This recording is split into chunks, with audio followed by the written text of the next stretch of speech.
Hello, hello.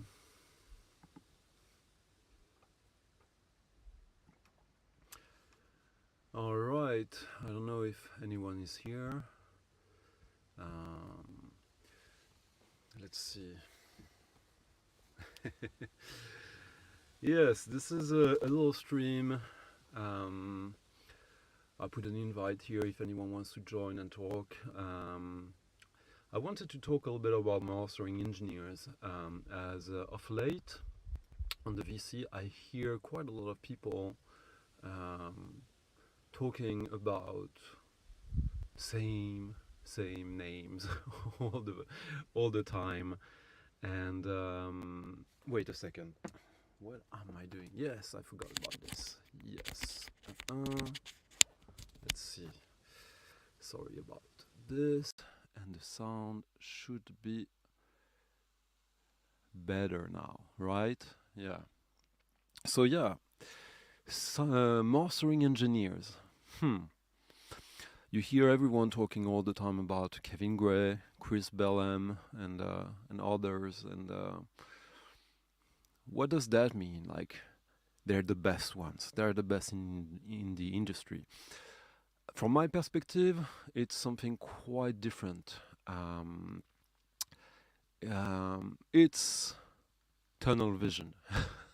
Hello, Wyoming Dave. Well, you're welcome to participate. Yes. So when did we start to learn about mastering engineers? Huh? When did we start to care about that kind of stuff? We usually didn't. It was most often just a technical aspect of the vinyl, the record, the manufacturing process, and most people didn't care. As long as they got something good, they were happy. And um, and now we have all these people comparing this with this and this and this, which has lots of issues in my opinion. But the the real funny thing to me, where I keep coming back to, is when I listen to VC videos talking about how this is the best mastering engineer, blah blah blah. Well, who else do you know? Who else do you know besides the same 4 or 5 names that you keep repeating? Could it be that you fell for marketing? Could it just be something like that? I My perspective is it is much so, because a lot of the time when you get a horrible record, which doesn't happen that often, it happens, but it doesn't happen that often. A lot of the time it has nothing to do with the mastering engineer. It can happen, but statistically wise, not really. And when we started to hear about these names, Kevin Gray, uh, Robert Ludwig from the past, well, think about it. When did you start to to hear about these names, and in which context? With the audiophile world, you have criterias for what is an audiophile record. Like, no one can really state uh, what they are in an objective, quantifiable way. So what you do is you throw around names, mastering engineers, the best ones. How is someone the best mastering engineer? How do you determine that? Is that your ear? Is that what you know to be the gear being used by that person? Is that the money that this person is being paid? Is that the time he's taking? Is that the experience? Of course, it's a combination of all of that. But in reality, mastering engineering is very easy. I'm not saying that it's easy to do something great, but it's easy to make something good. And the difference between good and great in that instance, well, Would someone who's over 50 years old, with the ears of someone who's 50 years old, be a good judge of that? Mm. I mean, we can go in so many directions, and I hope some of you will join to share your experiences. As there's a link in the chat there for anyone who wants. Hello, MZ. Uh, oh, kind of. But I remember when I don't remember exactly the details, but like 2 years ago, there was a reissue. I think it was like a Miles Davis record, and there was like a kerfuffle because some of the pressing was made of the mastering, like the U.S. Distributed copies were made by one of the usual suspects, and one wasn't. One was made by a certain Laurie Dunster, and lo and behold, this was a scandal, and how could they? And that was lying and lying and lying. And yeah, well, that was a mistake. But who is Laurie Dunster? Laurie Dunster and his team are very good mastering engineer. They run a service in the UK that have been active for quite a while. Laurie used to be a musician as well, and they do a lot of dance music, a lot of drum and bass. They're very in demand in drum and bass. And what is the challenge of drum and bass? Well, drum and bass is maybe the most challenging music to master because it's so bass heavy, which means that it can potentially create a lot of issues. So someone who would be good and knowledgeable at that kind of mastering, well, wouldn't you think that that would be someone you'd want to do your mastering? Let me see. Hello, Frank. No, it doesn't. Hello, Rev. Well, okay, so a mastering engineer for a vinyl record, what does he do? He gets a tape, like 1%, okay, 0.2% of the time, or a digital file. If it's a digital file, you request a wave or a FLAC, like the highest definition possible, with the highest sample rate. Not necessarily, but like the mastering engineer will know what is good for the product he's supposed to make, and he will request that. And it's very easy for him to verify if he's getting what he needs. Hello, Noisy Beast. And if he doesn't, he just helps out the label, the artist, if it's directly from the artist. And if it's the tape, well, he gets the tape. Most mastering is done from digital files, sometimes digital files from a master tape. That's a whole different debate, but in the end, the work is the same.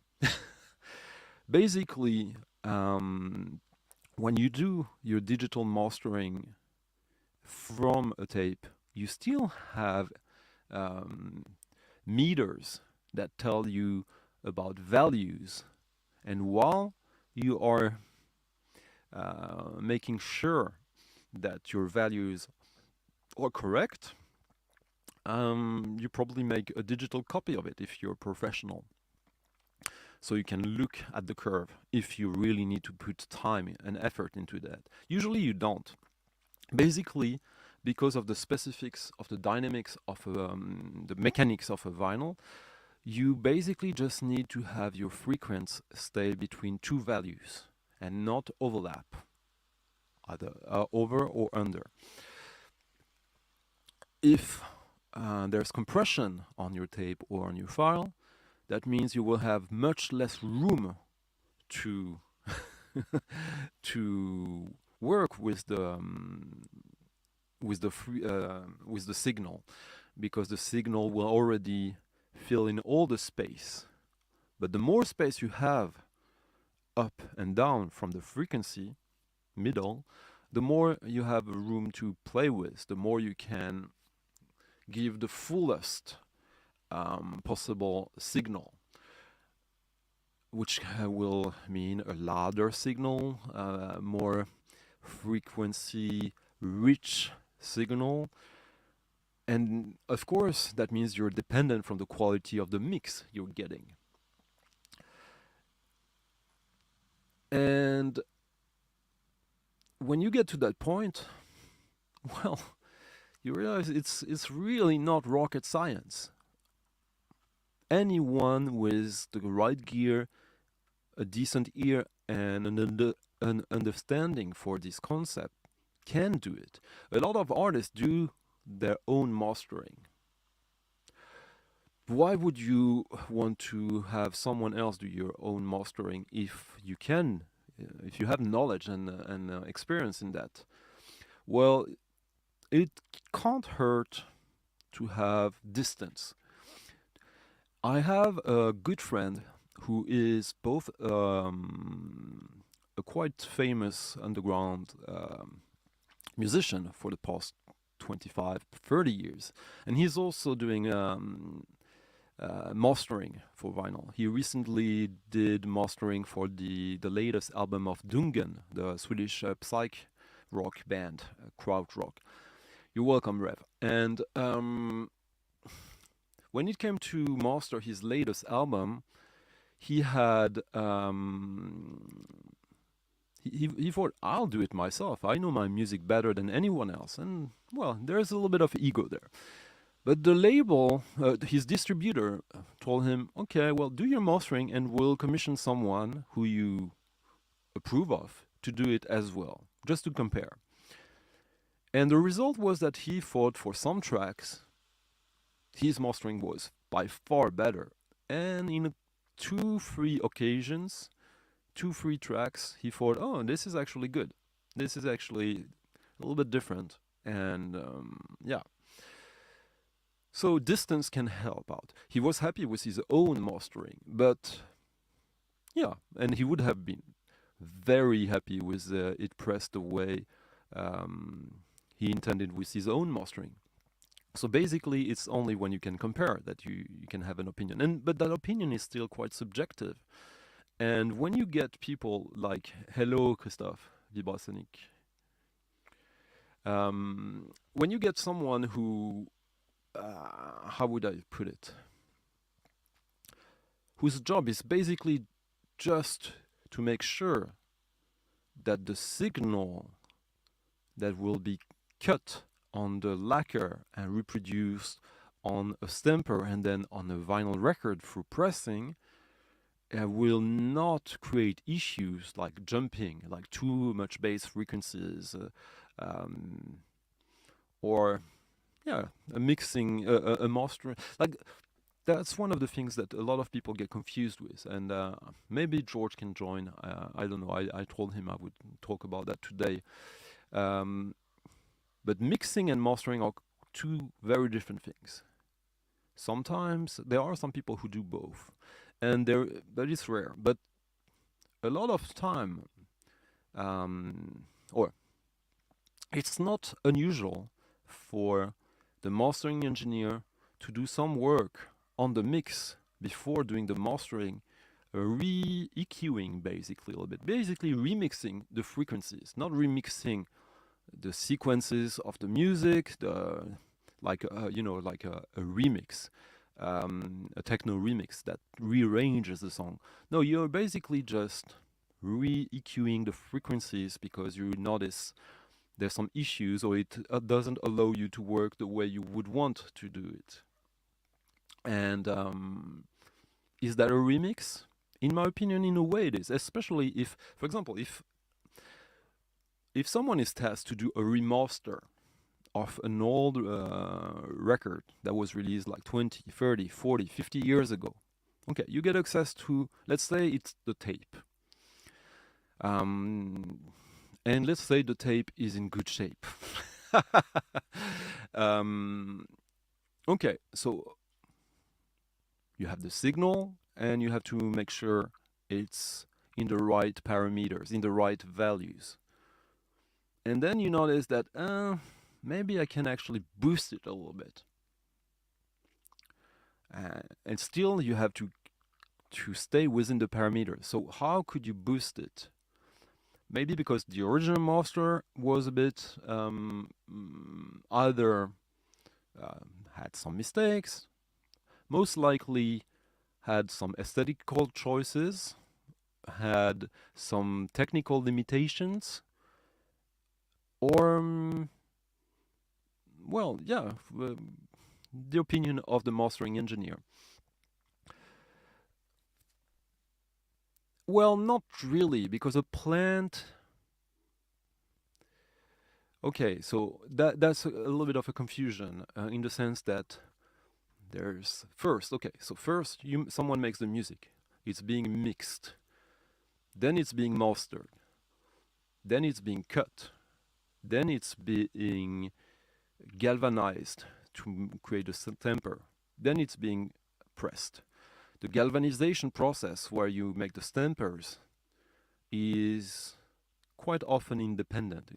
It's not often that it's done in-house, which means that the cutting and mastering is also not done in-house. When you get the stamper, you can't do anything on it, Vibrasonic. It's already done. So some plants do their own galvanization, which is smart if you can do it. It's not easy, and it's then if you do that, why not do the cutting as well? Well, because a lot of artists have opinions about who should do their cutting, if they can, if they want. From my experience, pressing records, 95% of the artists don't care. They ask me to find them someone who will do the cutting. They will provide the mastering.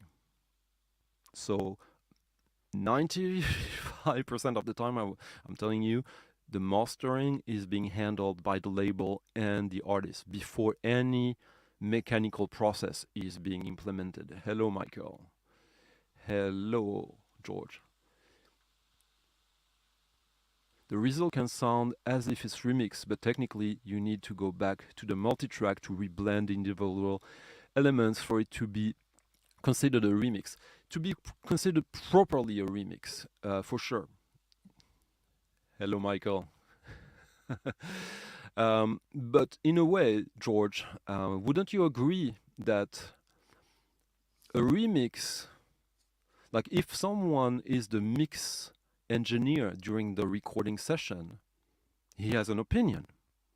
So if someone would EQ for the mastering without the multi-tracking, of course, without the multi-tracking, you can't do individual frequencies, but you can still EQ the global signal, which happens fairly often in. I mean, when you do a remaster of an old recordings when there's not separate like tapes for each separate channels, then you have no choice. You have to do,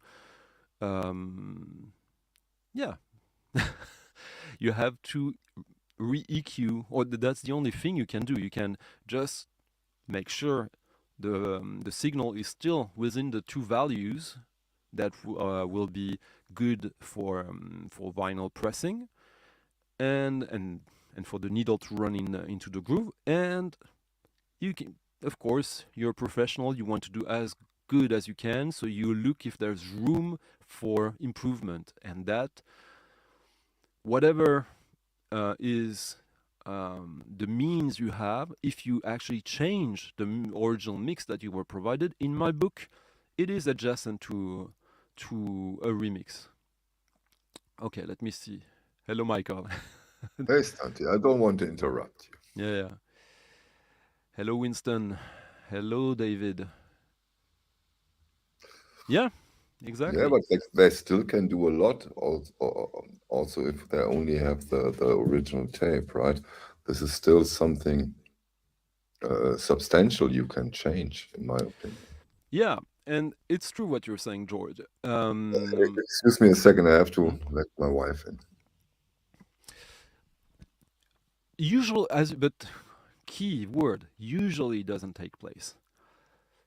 I can tell you that when you do music, in a studio where everything is within the digital world, even if there will be a mixing afterwards, there is mixing occurring during the production. But never mind. Usually, what you're talking about is indeed there is the mixing process that occurs after the recording, and then there's the mastering, which is usually separated. I'm talking about how my okay, let's put it that way. Sometimes when I send the master files or tape to the cutting engineer, sometimes he comes back to me and says, "This is not good.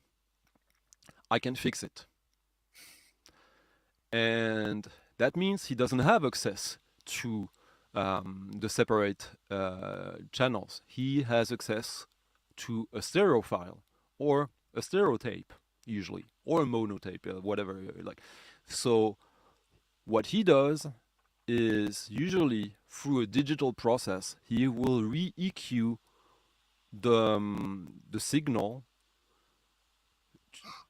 into, as George was saying,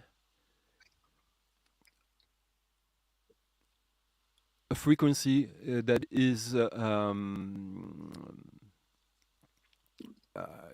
for its deliverable format that will be workable, that won't create issues. Well, you could say that means something wrong occurred earlier in the process, and that's where it should be corrected. I can tell you from experience that most often, or 99% of the time, the artist and the label are very happy with the result, and they don't even notice anything. And I'm talking about people sometimes who have 20 years of experience with pressing records, with recording music, with mixing music and releasing music. 808. Thank you. Okay. Yeah. Yeah, Steven Wilson, indeed. Well, I think that sometimes he does it for fun as well, doesn't he? And he does the cutting himself as well, yeah. Yeah. Yeah, well, you could do that, but basically, when you get a signal that is not overcompressed, but that is okay. Now we're getting extremely nerdy. Huh? When the mastering engineer receives a tape or a file that is not overly compressed, he has to work on it. And does his job is his One job minute. limited to just verifying, George, in your opinion?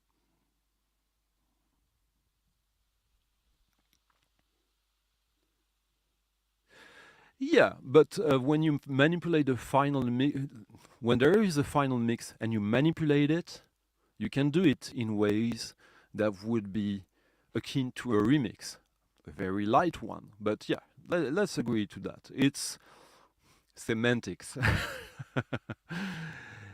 um, but now what I wanted to talk about is how we focus on all these 4 or 5 names when there's hundreds of other guys that are, and women that are celebrated outside of the niche, of the audiophile niche.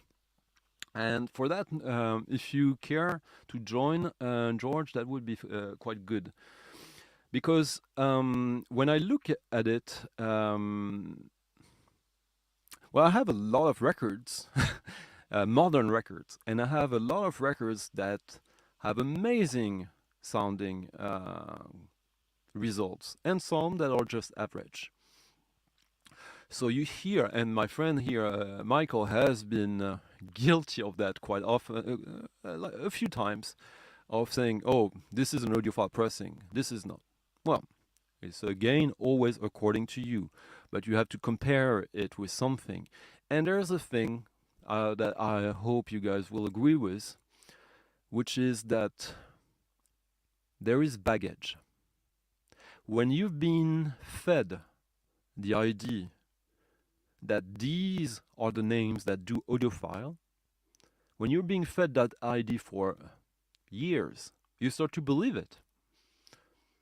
And I've heard people say this is not an audiophile record without even listening to it, without even knowing the music, just because they don't know the name of the mastering engineer, just because they don't know anything about that record. That label is not in the little audiophile niche that you are aware of. A stem is a track that contains an individual or blend of tracks, like say 3 bass tracks combined into a bass stem, all 10 drum tracks blend into a stereo submix. Yeah. Um, but so I was looking a little bit at my records and the names that keep coming, and there's a few guys that have basically won awards as well. Like George, is there like a Grammy award for best mastering? Is there such a thing? Is there such a thing as Mercury Prize for best mastering? Victoire de la musique best mastering? Well, that would also have to do with which format. Um, but if you look at people like Rashad Becker from Dub Plates and Mastering, who's been doing some of the most extremely delicate music to be put on vinyl for the past 20 plus years. If you look at Stefan Betke from Paul, who's been mastering most of Biosphere records. If you look at Stéphane Mathieu, who started in the most precise audio world, the click and cuts, basically, well, it's the electronic version of musique concrète in a way. Like his music was all about accidents, like small microscopic sounds and how to make them shine. He's ceased to make his own music now, and he's focusing on mastering. And he's done absolutely stunning mastering for some of the absolutely most interesting and demanding artists. And I think when I say that, I'm talking about the challenges that are being brought by the frequencies, the dynamics, the contrast that the music offers. Sure, when you think about a record by Steely Dan, you will have challenges. The challenges will be mostly with the amount of information you have to process. No, not But there only. are other You kinds also of have challenges. you also have challenges like tape degradation. I think those are also quite old, Yeah, but and you I'm have to talking deal with about those the too. actual music, Michael. Yeah, and I'm talking about other challenges like Yeah, that the yeah. tapes are not that fresh, and this also can be quite challenging, I can imagine. Yeah, but if I'm talking about the actual, so okay, so there is two components to mastering. There's a technical one that is multifold, which mean the mathematics of it, the mechanical aspects of the source, and then there might be an artistic component a little bit. What do you think, George, about the artistic component of mastering? Yeah, I think so. That like the mastering Grammys would be like what they called a technical prize, and it wouldn't be televised for sure. No, and I can imagine that it's also a question of the target group, right? You have to have that in the back of your head too, even as a master engineer or the company that gives you the order. That you have to keep in your head who is the target group for this remaster, this reissue, or the release, or this release. Yeah, but if you think there is a target group, that means that you have created a culture above it before, because the target group can only be interested in specific names if they are aware about them, and they can only be aware of them if you have communicated, marketed them, branded them. Otherwise, as Yeah, but in the very most cases, you have done that.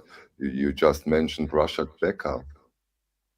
yeah, He works for certain target groups, for certain music, and for certain target groups. no, he works for whomever asks him to do a job. Yeah. Of course, of course. But you are aware of the people who should be reached by this kind of release.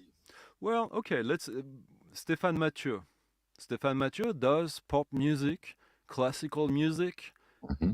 experimental music, techno. Not tech, no, yeah, techno. He does whatever. Like if you also, I made a little bit.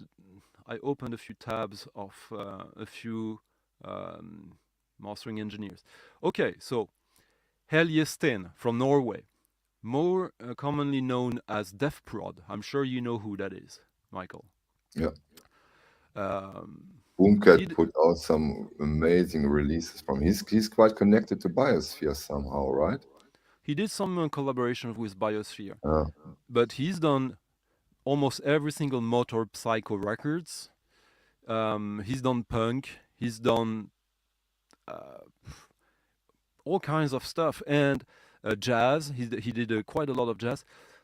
There's also, you have to think about that. There's also a geographical aspect to who you use for your mastering.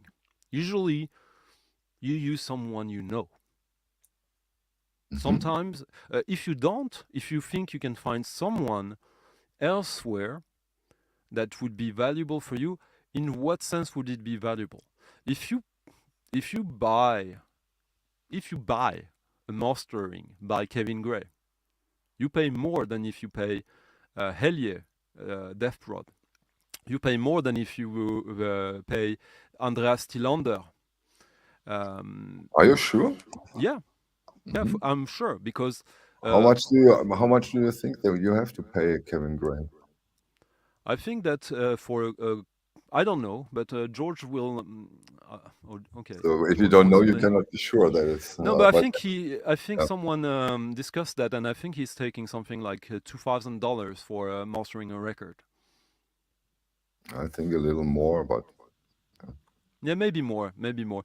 I can tell you that um, someone like Andreas Tillander, who won Grammys, hmm who is an amazing, who also comes from the click and cuts hmm scene, hmm he takes 35 euros per track.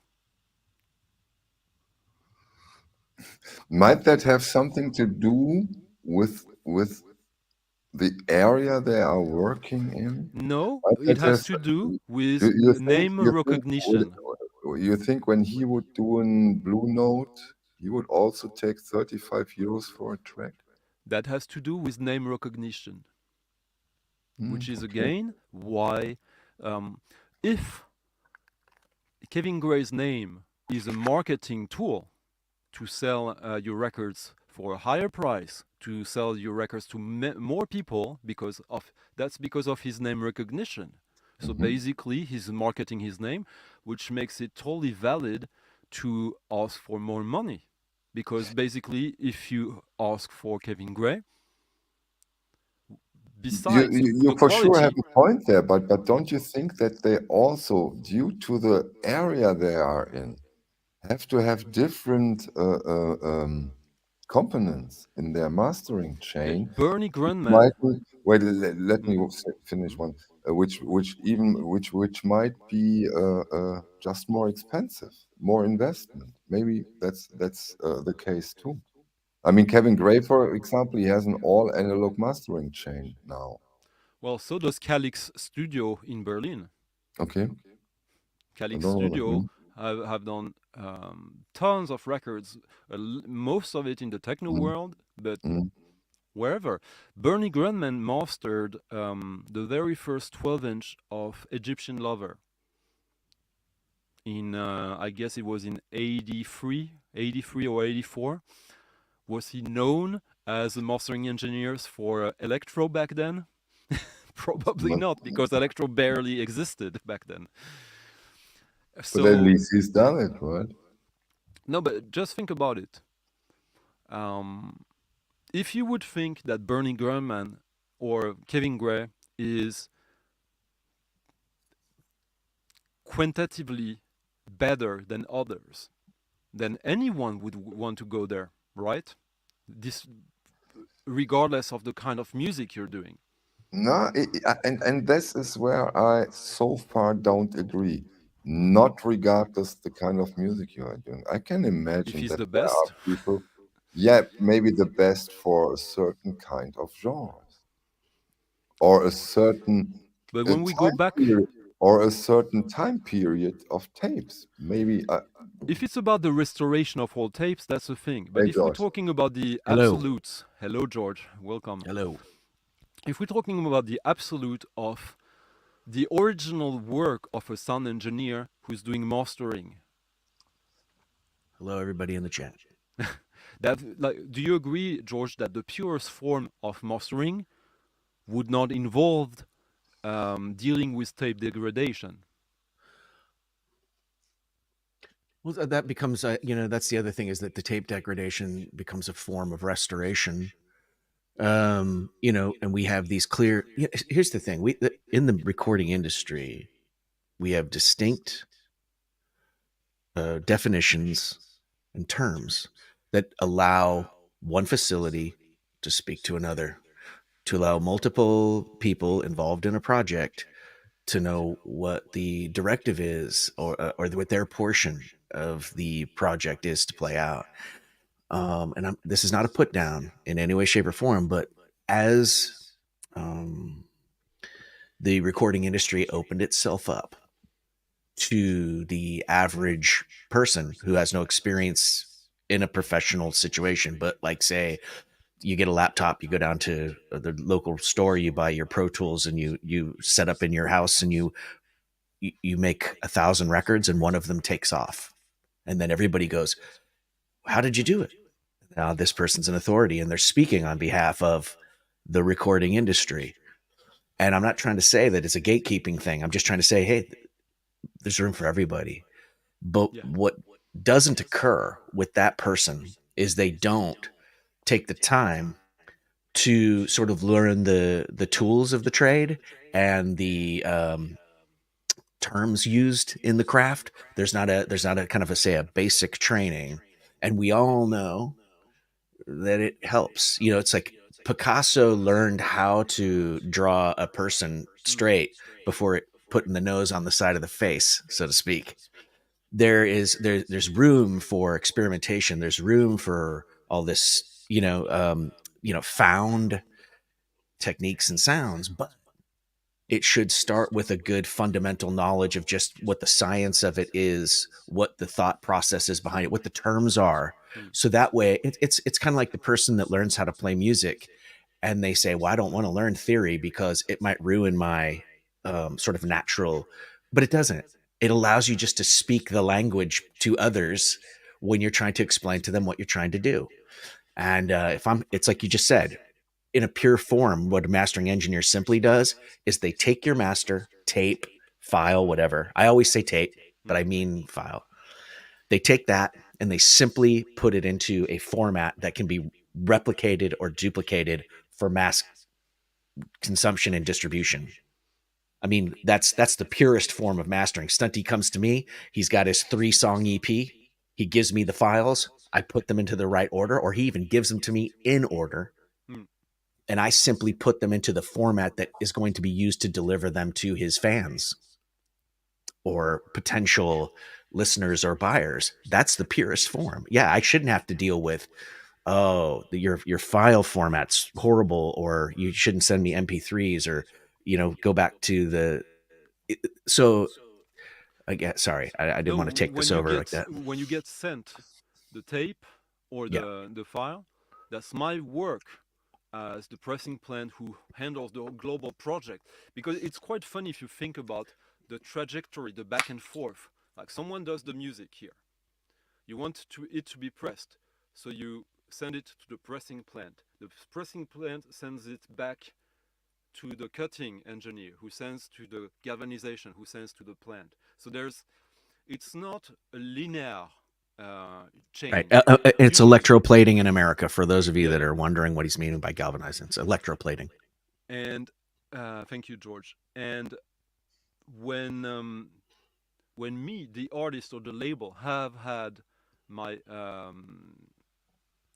my tracks ready and mixed, and when I send them to someone, I give the responsibility of doing the mastering. Uh, with my 23 track EP, the result I'm getting from Kevin Gray, Burning Grudman, or Stefan Betke will be a little bit different. Will it be different to the level that Michael, when he buys it, he will see different Why worlds do I between have these? to be the buyer and Because you are sometimes the you composer? get all these you get all your records for free. You only pay for your shelves, Michael. We know that you paid 80,000 euros for But your they are shelves. so expensive. No, no, but seriously, one question that I have for George, because I'm not aware of it and I have no idea. When you get the three title EP from Stunty, and he says, I want to have it on vinyl, on CD, and SACD. Let's imagine this. Do you Yeah. do three different masterings? I would, but I understand that some mastering engineers do not. For instance, I I don't don't know think that. anyone who wouldn't do it. I'm Well, curious. I'm very curious to hear. Kevin Gray says that basically what he does when he creates his digital version, he basically just sort of takes a split off of what he's sending to the lathe and digitizes that.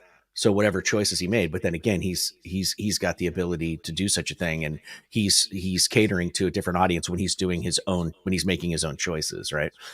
I personally would be looking at it like when you're doing digital files, there's a whole different aesthetic that people are looking for when they put something up on the internet versus what's going to go down on vinyl. You couldn't, but then again, Kevin Gray's a lot more of a purist. He's trying to literally just take what's on the master tape and treat it with his, or any other mastering engineer, hopefully. But Um, is he really that much of a purist, or is he also, like, when he gets these orders that we are talking about, he has yeah. the latitude to do that, but maybe, I don't know, I have no idea, let's say 60, 40, 60, 70% of his orders are digital files that he just has.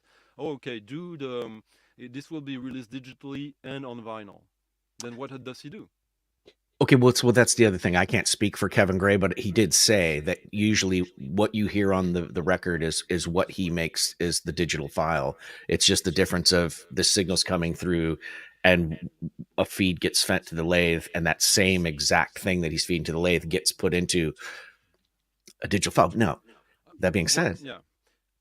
I wouldn't do it that way. I'm not saying that way he does it is wrong. As a matter of fact, I wish I could do it that way. But from my experience, most of my artists that have me master a record, they want the digital files to be as loud as possible, to compete with the loudness of the other quagmire of files that they're going to be put into the mix of. Now, I can also tell you this: if you're mastering for a CD, you can't just take the side one and the side two that you're sending to the lathe and put those on a CD. You need to use PQ subcodes, right? All the index points that go into the making of a CD. That's a completely different animal. A CD requires a knowledge of how the let's just say the codec works. Do Uh, you think that? I don't think so. It's the first time I'm asking me that myself that question. Obviously, the track position on a vinyl record matters for the cutting and therefore the mastering a little bit. Does it matter for digital, for a CD? Absolutely, it does, because the artist wants the same song flow on No, usually no. on I, the I mean, CD. I mean, if most of the time when you send the mixed tracks to be mastered, Yeah. um, most Right. of They the don't time have the to be in mastering order. Yeah. engineer has no idea in which order they will be, which is a shame in a way, because if you were really anal about details, if you knew that that track will be the last one on the side, That's correct. if you are a perfectionist, you would think about these details. I from experience, like that never happens. I am no perfectionist, but I can tell you this: if I'm mastering a record, like a 10-song record, and it's on CD, I want to know the running order, Mm. because the decisions I'm going to make about how to treat song 3 if it needs an adjustment is going to be based on how song 2 flows into song 3, right? I mean, I'm trying to listen to how the songs flow together because I'm making an album out of it. I know they're individual songs, but we're putting them into, you know, a running order, and that running order, I need to know it. And if they don't have it yet, I will start suggesting running orders after I get familiar with all the tracks, and work with the artist if because they might be confused. They go, "Oh, we don't know. We don't know what the running order is going to be yet." Okay, well, let's talk about that so I can really make the best possible record that I can. So, but again, a lot of people like to think about records or songs as individual tracks, and they don't care. But Depends on the album, right? Yeah. if you think about the songs as individual tracks, there would still be in a perfectionist world for the vinyl format. If you know that this track will be in the last position, Yep. maybe that would impact how you would master it. For a CD, Absolutely.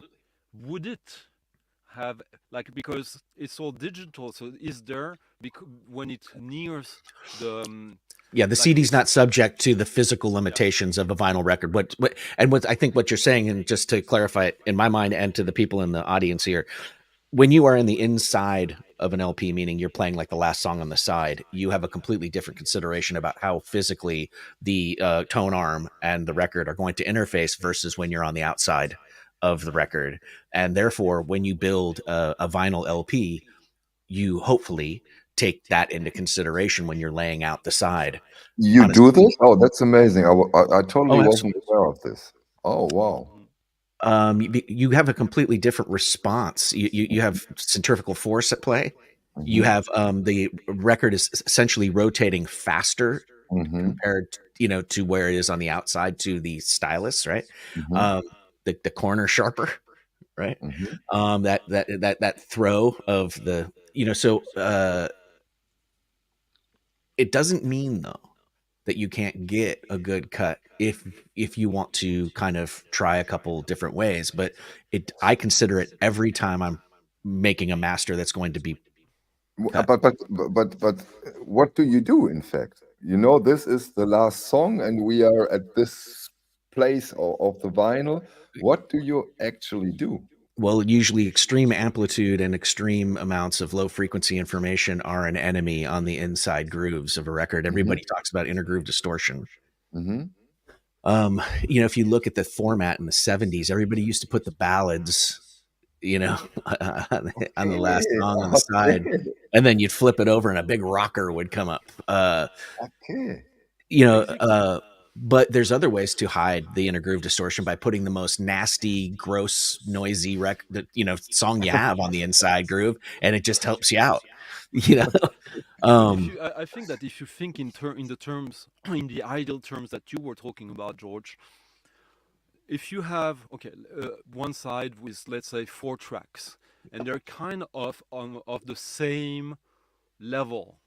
Let's say yeah, if you had like four times the same track, yeah, um, then you would have ideally, if you put them each one after another, if you look at the sound wave, at the signal, you hmm would want it to be like that. If you look at it in a linear way, since the closer you get to the edge, the less bass you will have, and like to oversimplify, which You mean means the closer to the middle? yeah, That, exactly, yeah, yeah, which means that basically you want your mix to leave you as much room possible. Like your signal is between two values, and you are in the middle. And the less space the original mix takes, the more room you, as the mastering engineer, have to work out to maximize the effect of the signal for the mastering. Well, yeah, there's a point where you can just put a generic line spacing between the grooves, right? To where you can cut it max amplitude depending upon the amount of time on the side. Again, it's not about how many tracks. It's about how much time you're putting on the side. That's why everybody loves the 12-inch 45 RPM single release, because you can put that song as loud as you can possibly cut it, and you don't have to worry about groove spacing. When you look at the surface of a record and you see those darker songs, it might even be a 5-minute song, but it's taking up a lot less space on the record than a 3-minute song on the outside. That's because the spacing of the lines, every time the concentric circle gets tighter, right, it keeps moving towards the center, and the part of the song that was before it, as it comes around again, you don't want the grooves to touch, or the groove to touch. So you can put a generic amount of space between them that you don't even have to think about it anymore. If you look at those singles, they just look the same all the way across, and they don't have that tighter groove spacing and wider groove spacing, because they can just set it to an automatic setting that just says keep them this far apart. And then you can make it as loud and as bassy as you want, because you never have to worry. You're never going to exceed the limits between one groove crushing into another, right? And now we're way into the weeds here, but it's about time. If you're only putting 14, 15 minutes on the side of a 12-inch at 33 RPM, you got a lot more freedom, and you're going to be able to cut it in a way that, again, I've said this before, but I love it when I see a lot of dead wax on a record. Yeah. Because I know I'm staying on the outside and I'm going to get a better, read. Yeah, that's one of the main reasons for those 45s, right? Yeah. Now, I'm sorry, Mike. You have double the space, and then you can go for it. Yeah, you just never have to worry, because you have a max amplitude that you can cut at, and it's never going to hit the one before it. In terms of this, how many test pressings? This is another reason. No norm. There's literally no norm. Like, usually it's between 3 and 5 to be reasonable. That's what the label or artist should need as a minimum, in my opinion. But there is no norm. Again, it also depends if you like the result. If you have to recut it, you will have more. Another reason that MoFi is there's an advantage to MoFi having the DSD copy. They have a super high resolution version that they have provenance on directly from the master tape, as they held it and made a transfer to DSD. Now the cutting engineer can go back and take as many tries as they want. And you'll see, from what I've heard, people that have gone there, 50, 60 test pressings where they've tried all these different ways to cut it, a little more bass here. Now we're talking about two different things, I think. Like, when the label or the artist wants the test pressing, which you should, if a customer to me, if we're talking about customer test pressings, yeah, I would never think that you're going to get more than 3, and that's going to start costing a lot of money. Yeah, but the thing is, like, the customer, if he requires no test pressing, if he says, I trust you, I refuse that order, because I have to cover myself. Because the record that is being pressed from the same stamper as the one that produced the test pressing that were approved by the artist. Until the test pressing is approved, you don't do anything. That would be suicide to do that. But if what you guys are talking about, how many test pressing processes, usually, I will tell you, the norm is 1. Then 1. Yeah. And there's me. I messed up with the semantics or the jargon or the nomenclature, and I was talking about cuts. Like, because you can do something called a dub plate, which is essentially cutting directly to an acetate or a lacquer that you send to the customer. Right? Yeah, you but can you actually wouldn't do that because it's a if test you do an cut. acetate, yeah, but that would be testing the mastering. But when you do a test pressing, you're not just testing the mastering, you're testing a lot of mechanical aspects of it. That's And true. a dub plate won't be at all the same thing as a stamper. The result will be different from the same master Totally. because there's so That's many absolutely true. extra stages in the plattering process, to use the American term. Yeah, and people don't realize once you get to the pressing stage, the lacquer's done. So when people are saying that they're buying lacquers, they're actually buying dub plates essentially, So because a yeah, lacquer is going to be electroplated, and when you peel that father, so to speak, off of that lacquer, the lacquer's done. It's no, in the not true, trash. not true. Well, if you keep it, you're Um, not going to use it again. no, you will in very specific occasions. So Ugh, when you get when you I would lose order my the shit if I. plattering, the if the plattering studio lab is good at it, they can preserve the lacquer, but they can only do it for so much time, and usually it's between 2 and 3 months, not more than that. Which And means you're that saying after if it's already been plated, yeah, after it's been I would plated, I would if freak out if I found out that somebody did that with my lacquer. well, I'm telling you that nowadays How with does it modern look when process, George Gordon freaks out? I'm Can you doing leave us? I'm Can you? doing it right now. I'm freaking out right now.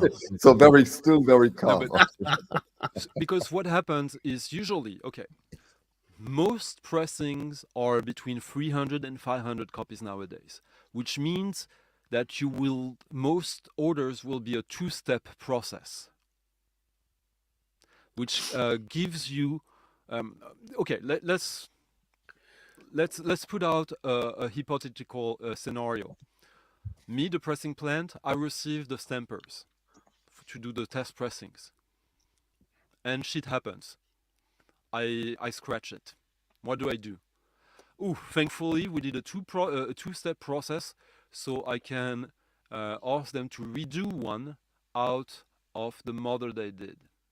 Uh, uh, that's not replating a lacquer though. No, no, no, exactly.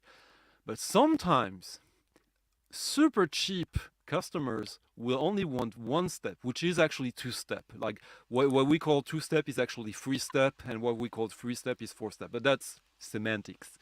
But But they're but physically different. That's the yeah. thing.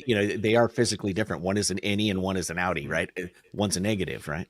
But I can tell you from experience that like if you order a mother, then the mother is being kept by the plattering studio until they have no room for it, and they ask you, can we destroy it or do you want it? They keep the if the process was clean, they will keep the lacquer for between 2 and 3 months, because after 3 months it starts to deteriorate, even if it's been preserved in the best possible way. Which means that, as you said, like getting an old lacquer from an old record is completely stupid. It's like it And is just so lit- people, just to give people an idea of how unstable a lacquer is, it's fingernail polish. So if you've ever, it never fully cures, right? Which color, George? It depends. It depends. Like I like to do ladybugs. First, I do a layer of red, and then I do the little black dots. Right. I do my toes every I day. thought I thought I thought gentle ginger. Gentle ginger. Yeah. No, that you saw that.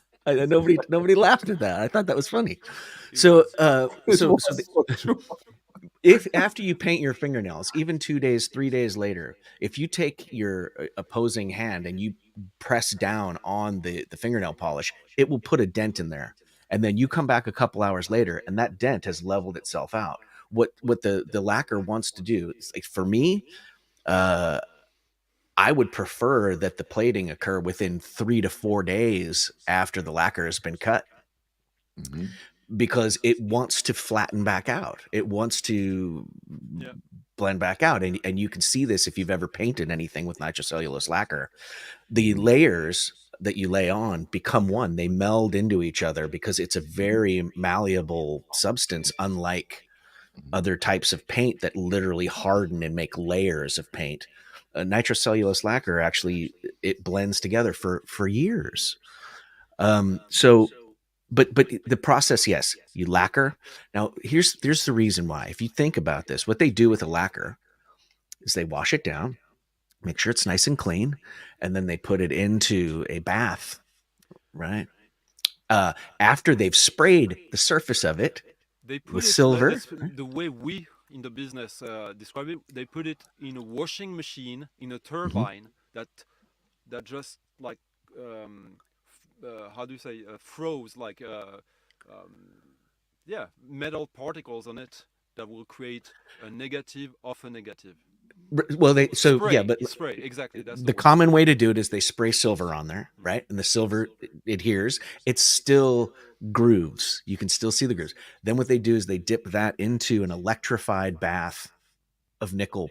Like, so it's water. They put nickel pellets in there. They electrify that water and it spins in there, and the nickel attracts to the silver to create a much harder surface. And that's peeled off. And now you have a negative of the lacquer.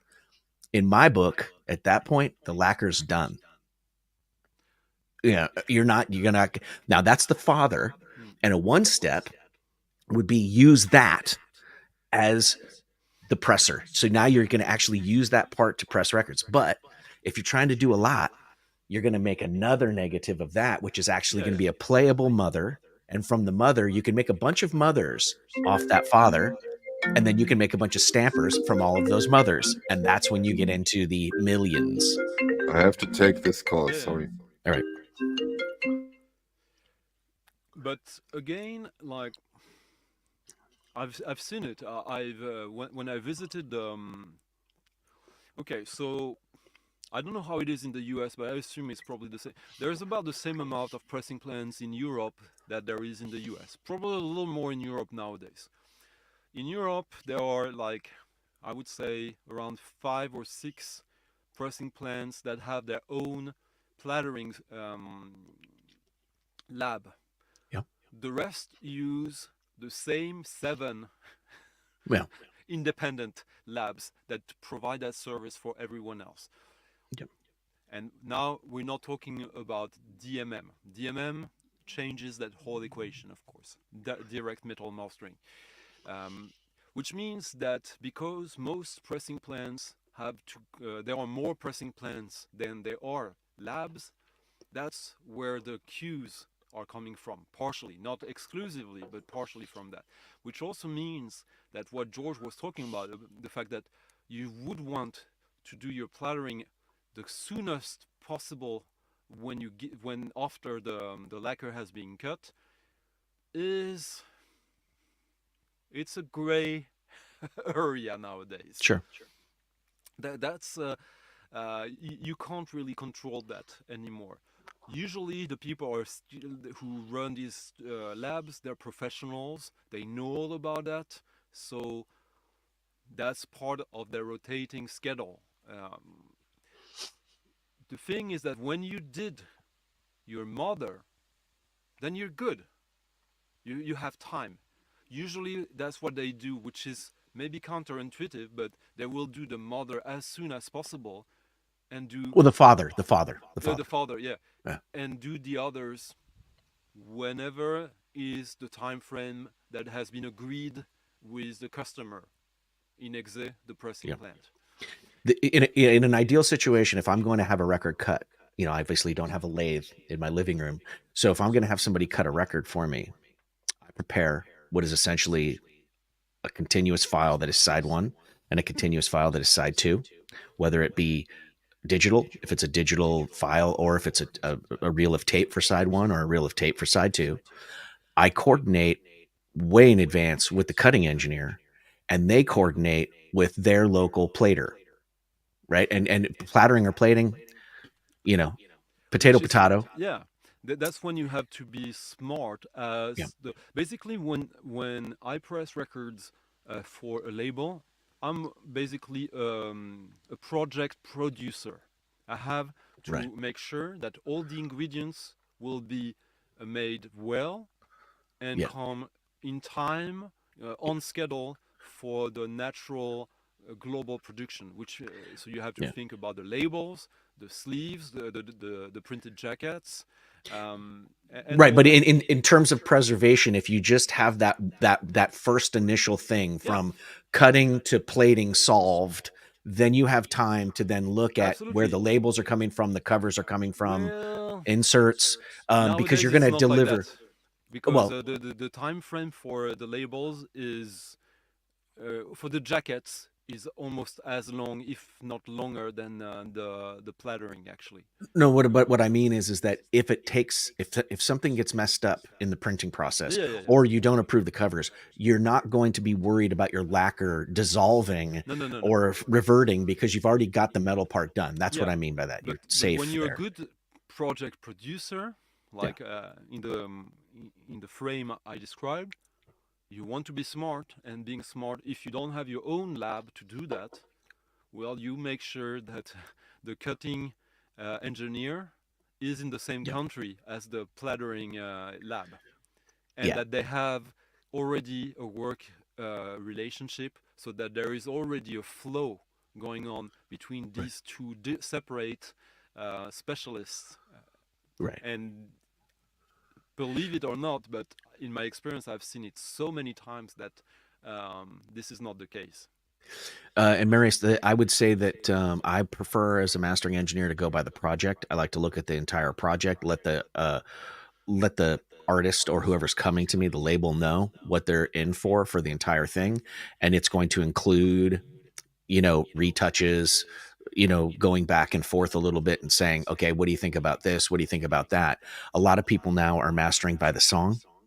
Um, I don't really look at it as a song by song. It's like if somebody has one song, and they want to send it to a mastering engineer, what they usually are getting back is a re-EQ'd, recompressed file that they could have done on their own. But I would prefer to do everything, even full albums, as a single Yeah, but cost for a project. if the order is literally like like a two song 7 inch, Yeah. then Well, no, there's not. what I'm talking about is these websites now where you take your file Oh and you yeah. send it up to somebody, and like they just do some sort of generic thing and spit you back out a file that's not even in the corresponding, you know, master file type. It's just your pulse code modulation fed back to you, but hotter and competitive and loud. And again, I am not even close to the caliber of a Kevin Gray. I'm a small Well, time mastering engineer compared to somebody like Kevin Gray. two things You know. about that. We'll get back to that. But first, I want to say you're selling yourself short, in my opinion, in the sense that there, I don't think there's any Kevin Gray magic. But I don't either. we'll go back to that. I just mean But on terms of in terms of volume and ah, size of project and the amount of like there are Kevin Gray records in everybody's record collection. yeah, but that's A lot. now you're talking about That's what you mean. curriculum rather than technical Right. No, no, abilities. I'm only talking about it in terms of, I'm not going to cost nearly as much probably as Kevin Gray is going to And cost to that's, master a record. I don't know if you caught it, like right before Michael came on, and when he came on, like what you're getting with a Kevin Gray cut, what you're paying for is name recognition, because a Kevin Gray cut is a marketing tool for the promotion of the record. That is the reason why you go to Kevin Gray. He will do a And great job, yeah, hopefully, but so will um, that George, is so very will Joe common. Nobody. Yeah. It's very common in this business. I mean, I've been involved in projects where I brought in a big name person to just be involved in the project because the band felt better about it. Um, whether it was just consultation or whether it was executive production, right? Some people feel that they're aligning themselves with something that puts them in league, which is false. It's a false sense of where you belong in an industry. There's not some sort of secret club of famous people that have a lot of credits on their records. Everybody's an individual, but some people, like a lot of bands that are just starting off, they feel sort of they get a sense of accomplishment when they have a big name attached to their product, and you see it all around here. People like famous. It's unfortunate, but that's No, part of the picture. I don't know if it's unfortunate. It's just that some people believe their record will do better if they add that selling point. And if they're right in their diagnosis, who am I to object to that? But I want to go. There's two things. I put an invite there if Dom wants to come on, because he could give us an example, as he, I believe, I might be wrong, but last year he released his first album on vinyl. So it would be just fun just to have his perspective of how the process went for a newbie in making your own vinyl. But before we go to that, thank you for coming up, Dom. That's quick.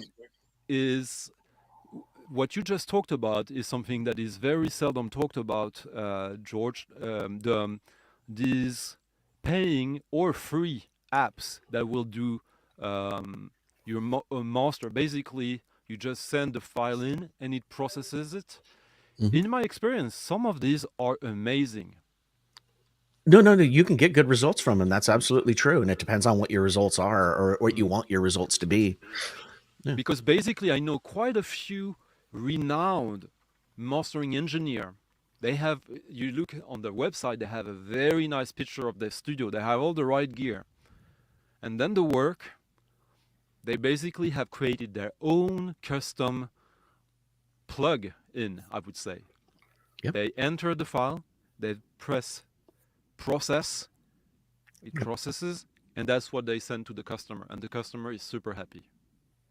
They are. I personally, and again, there's nothing wrong with that. When I'm looking at a facility, I don't care about the gear as much as I care about the actual experience of the engineers that are going to be handling my music. That's more important to me. I'm not saying it's wrong to look the other way. It's just me. It's my own thing.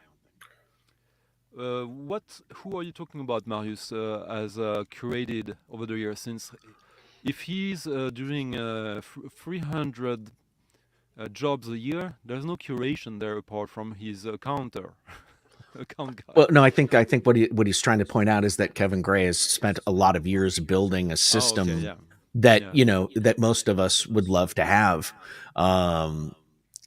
Or I take that back. Some of us would love to have a system like that, which is expensive and difficult to keep up and maintain. And that's what I mean by sort of, certain facilities, certain people have that income or that steady source of income to keep gear like that going. And it's very expensive. Yeah, it's true. And there's one thing I will give. Like, either you have the gear to master from tape, or you don't. But besides that, modern technology, I don't think any piece of gear now gives you a definitive edge over someone who's smart, competent, and who's very familiar with the digital tools of mixing and mastering. I would say though the only thing that is a caveat to that would be the actual conversion gear. Yeah. You can have the software is the software, but when you get to the ins and outs of the system, there's a difference between one type of converter and another, and the quality of that gear is important. And don't get me wrong, I'm not an advocate of digital. I'm just a realist. Like, I know that the digital tools for that from 5 years ago are almost obsolete now. Like, the level of quality we get now is similar to what we're currently about to get in digital printing. Digital printing compared to offset, to this day, you would go to offset if you want to print a record jacket. In less than 2 years, the digital printing will be superior to offset. I still think it all comes down to how you capture the recordings. the engineer who's taking the live actual performances. That's what it comes down to. If that's not if that's not done well, or if that's compromised, I mean, Yeah. you're just polishing it's a shit sandwich essentially. You're polishing that expression. But so But yeah, I mean, I can definitely you like. give us your experience for your record, and you can hype it a little bit? Sure, yeah. I mean, what we did last year was digital, and cut digitally. So that came out last year. Our first EP, Material Objects. When you say you cut digitally, no, you cut from a digital source. Yeah, Yeah, the but we cut is didn't. always analog. Right. Well, we recorded it digitally. Yeah. In Pro Tools. Everything about that was digital, other than the end product being a vinyl record. For the one that is being pressed right now, we're about to get test presses. It was almost, I guess I would call it 95% AAA. I mean, we cut to tape, recorded to tape, dumped it to digital for editing, or mixed it to tape, and now it's What been was the cut to thinking tape. behind that choice? Was it just the circumstances, or did you have like a romantic or an actual like really mathematic idea behind why you went that way? For recording to the tape. Yeah. For recording to tape, we wanted that sort of degradation, that sort of like, when you get to a certain level, there's like a crispness that you hit, especially in the drums and the bass, that it just gives it a little more natural grit, I think. You Which, feel it a little as more, I George think. has explained, and me as well, I have done it myself with my own production, you can still get in the digital world because you can still do a pre-mix on analog tape from the digital source that will give I- you what you're talking about.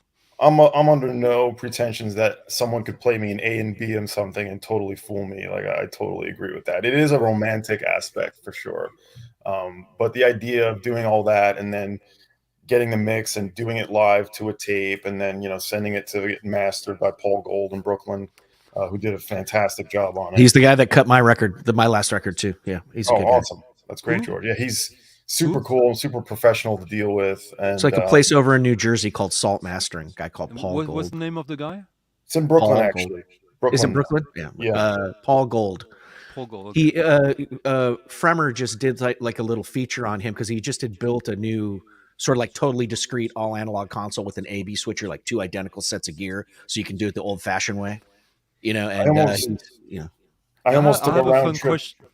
I was going to say I Sorry, almost go took a round trip down there, but I couldn't make it happen to actually have. He's like invited me to the session, but I just Yeah. couldn't get down there. So maybe next time. But he's from what I understand, like it's a cool experience to be there for. So Now, I have a fun question for you both. If we compared, no, let's not compare records with races, but if you insert digital, like for example, if you do a digital recording and you do an analog tape remix, let's say if there's 1% analog in a digital recording, or vice versa, in which direction does it contaminate the end result? If you understand what I'm talking about. yeah. In my But opinion, it's Mhm. if you insert analog into digital, it becomes analog, the result. There's different thinking on that. I don't know if you want to go ahead, George, but I would just say that it all comes down to the engineering. I remember being in studios where we had an analog tape machine and they simply moved the analog tape machine out, put a digital dash machine, reel to reel tape that's digital in its place and said, hey, no more alignment, only half-inch tape, 48 tracks, go to town. But you would do the same techniques out in the room and you would play it back off the digital tape and it didn't sound the same because there is an element that analog tape provides that digital tape just does not do. That doesn't make it When you bad. say digital tape, what are you talking about? like that. Like actual reel to reel tape that is digital. Yeah, yeah. So it's called the dash machine, and that's the original way that people used to record digitally before Pro Tools. You Yeah, I had had a an ADAT in the studio, which an right. ADAT is that, right? It's a smaller version. It's like the Yeah. difference between a reel to reel tape and a cassette tape. Yeah. Putting the digital down into a smaller format. But I'm talking about large open reels of tape on a digital deck. Yeah. And video used to be like that, reel to reel videotape. The point that I'm making is that when you actually hit the tape, and this is what I think he was talking about, that it's not just romantic, it's a fact. That grit, that when you get to that point where you start to hit the tape hard enough, it starts to add harmonic content that enriches the sound. And when you play it back, you literally do have to play it back to actually see what has just happened. And then tape stock comes into play, the alignment of the machine comes into play, all these things. Digital doesn't do any of that, unless, of course, you use some sort of algorithm that tries to mimic that. The problem with that is that it's not ever random like it is with Yeah. But what analog. happens in your world when you play the digital file into a two-head tape machine, analog tape machine, so that you can record and play at the same time, which means that when you play from the digital file, you're recording at the same time from the tape machine the digital signal that has been altered with the tape hiss, the natural tape distortion, which is a pretty common practice in a lot of electronic music studios. Yeah, and it's also important to remember that you cannot record to a digital medium in the same way that you can to analog. You have to think about your levels. You have to think about what you do on the way in that's different. Yeah. The point that I was going to make is that your question was, when you go from digital to analog or analog to digital, where's the stinker in the chain? I think you can, as long as you are aware of how to use those tools and what's happening when you go from one to the other, both can be great. Both can also make it not so great. I personally like to, these days, record digitally, mix digitally, up to the point where the final mix is going to be, put down, and I send that to tape and hit the tape. Yeah. In a multitude of ways. I hit it hot, I hit it nominal, and I hit it quietly. And then I bring those three mixes back in with the digital in a new session. So I got the digital mix, the three different analog mixes, and I Frankenstein together the best one that uses and utilizes the benefits of all four of those mix types. What I really like about that process, from a musician perspective, which is basically you record to digital, you have your channels on digital, the analog process occurs later, is that, as you said, that like when you record to analog, you don't have to think about the mixing. When you record into digital, you have to take in account mixing, not that in the traditional way, but you have to respect a few things, which also leads to creative decisions often, I from my experience, because when you put two frequencies digitally together, sometimes there's also random stuff that happens. Actually, there's stuff that you would if you would go back mathematically to what actually created that, you could theoretically, but not from a human mind. It would be so complex, which means that in the digital world, there is still a lot of random things happening to sound when you are using multi-tracking, and when you have to take in account the levels of each channels, each sounds, that you have to take in account way earlier in account than when you do a traditional analog recording of traditional instruments, from my experience. I personally overthink every single aspect from beginning to end, and every single time I do something, I literally look at it like this. The choice I make right now is subjective, but it's got objective results, and it's a degradation in a form. Here's the sound. I'm going to do something to it. I'm distorting it. Is it subjectively pleasing after I've caused the subjective degradation? And that subjective question cannot just be answered by me. It's a committee of myself, then it's and everybody else statistics. involved. Yeah. And we vote on it. Do you like this better? we just EQ'd this. Do you like this better? Does it sound better in relation to, hopefully, the song, and not my need to fulfill certain career obligations that I'd like to see before I'm done? I'm literally thinking about the song, And then there's like, now we're getting into a lot of abstract stuff, but when do time constraint decision usually occur? immediately. Hmm. Oh, you're muted. I personally like limitations when it comes to being creative in music, like, and recording an analog. You obviously only have so many places you can go. Of course, we did dump to digital, but even then, like, we're going to be in the studio for this day, and we're paying for that, and that's that. We're going to get what we can get done, unless something is dramatically terrible or needs something. We're going to go with what we got. I think you can work on something for years. Yeah. Kevin Shields is an example of that. I mean, here's our limitations. We're going to figure out what we can do in these limitations and see what kind of magical accidents happen as a result of that. So I remember my very first, when I got an Atari and a sampler. I had a Yamaha sampler, an S9000, an Atari, and a basically bootleg version of Cubase. And I remember using only one sound, but putting it at different, like on Cubase, it's linear. You put your audio events one after the other.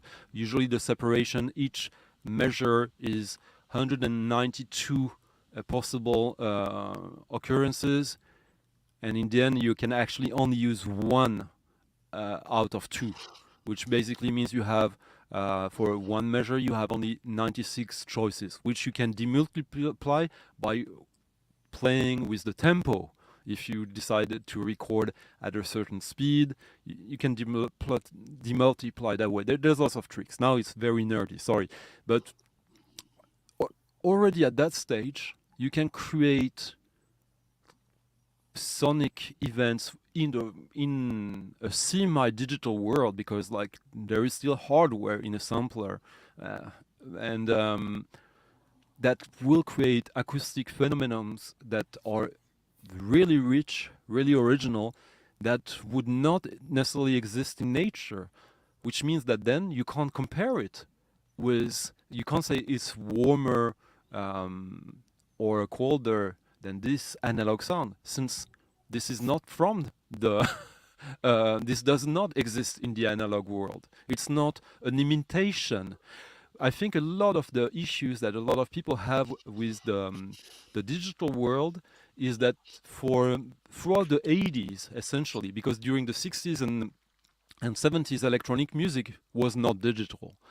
But when the digital world appeared really in music making, there was a strong tendency to imitate the acoustic analog world, which creates all these issues. But now that we're back to ideas both in music making, music aesthetic, and also music instrument thinking that are far more advanced and closer to the more revolutionary ideas of the 50s, 60s, 70s, it kind of makes no sense to me to separate the digital and the analog world aesthetically, since you can create things that would never exist in the analog world and create levels of richness within that digital world as well.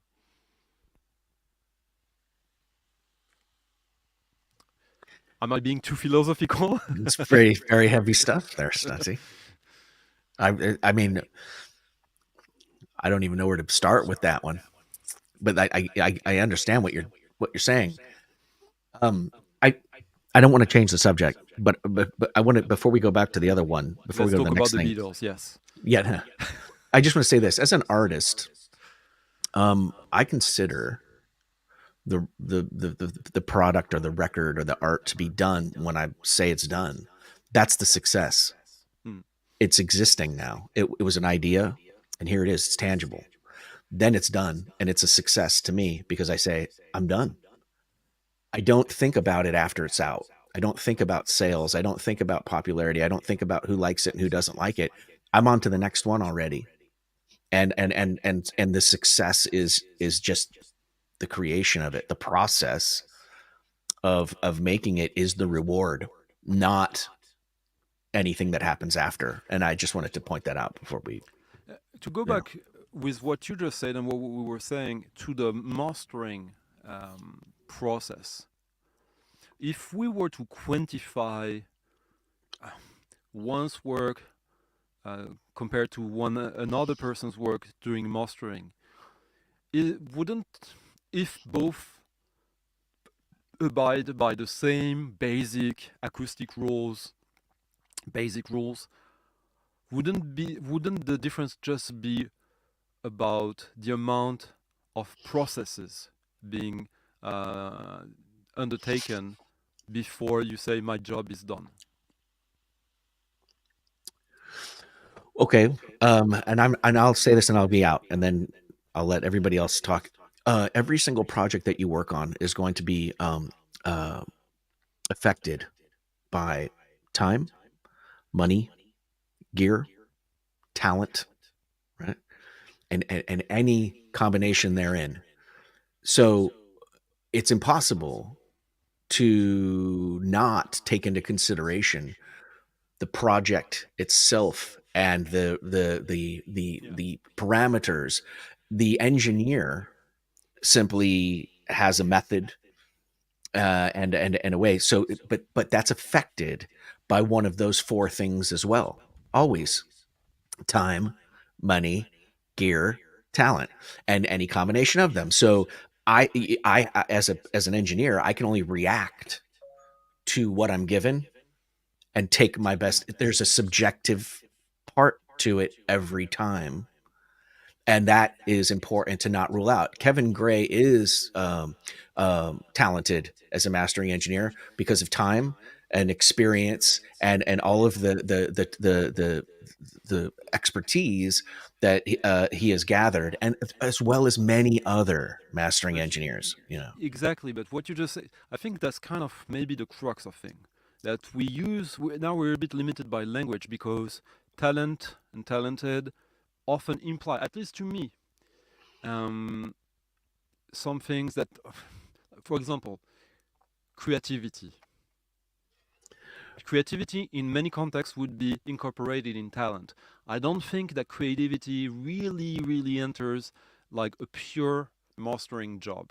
Sometimes creativity, if there are some issues, some like challenges because of the source, etc. But in what the reality of mastering for the vinyl format implies, I would hesitate to call in creativity.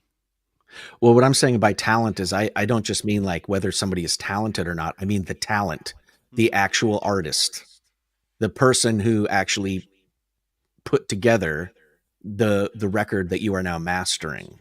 They are going to have a say. They're going to have a concern. They're going to have a goal. And it doesn't just mean the band. It might also mean the producer. It might also mean the engineer. I mean the actual, let's just say the client as talent. It's like when you're dividing up in a record company, you have a department that deals with the talent. And the talent isn't just the bands. It's also the people that you commission to produce those bands, engineer those bands. That's like a department that is often, again, it's another jargon thing. It's semantics. But I didn't mean the talent. No, I know, but I think it's because it can get a little bit confusing sometimes, or not like it's easy to to put a lot of things under one thing that actually is more like, for example, someone whose job is to monitor a nuclear plant to make sure that everything is in the right parameters so that no catastrophe occurs. That's another way to describe exactly what we were saying about the job of a mastering engineer, like to make sure that like the mix ends up playing in a good way on the vinyl record. which I is don't. subjective. Yeah, yeah. But I don't think anyone. I mean, everyone would be happy and appreciative of the work of a nuclear plant quality controller, but I don't think anyone would call that person creative. You wouldn't want that person to be creative in a way. There's an art to pushing those Yeah, boundaries, getting you yeah, right yeah. up to the edge and getting those lights lit up in there. Yeah, yeah, I know. Yeah, of course, of Like course. otherwise, you get Homer Simpson, and no one wants that. I hear your point though, Stunty, about like mastering engineers. It seems like their object or their directive is to sort of take the skills and the gear they have and apply those things in a very more scientific, mathematical way. There's creativity that they probably have to use to sort of execute those things, but it's more being technical and sort of detail oriented. Where in a recording studio, that's obviously where most of those creative decisions are going to happen. I mean, for me, I'm obsessed with time and place, and that the idea that you can put all these people in one room in one day, and then another day it could sound completely different, just depending on the mood of the room. Yeah, like who's recording you for sure. Or maybe someone's feeling sick and they can't sing as well, or maybe someone has a wrist injury and they can't play a certain way, so they have to make an adjustment, or maybe you run out of time and you have to make a rash decision. Or I love all that randomness in music, and for me, making my own, I like to sort of let that just take over. The bottom, yeah, gear does not make records. People make records. Yeah. And that's okay. So let's look at it. You can look at it the way Russell, but I think in a way, does the mastering engineer serve the song more or serve the record? I think in a way, you're serving the record because you're not you're making sure that the record will sound the way it's supposed to.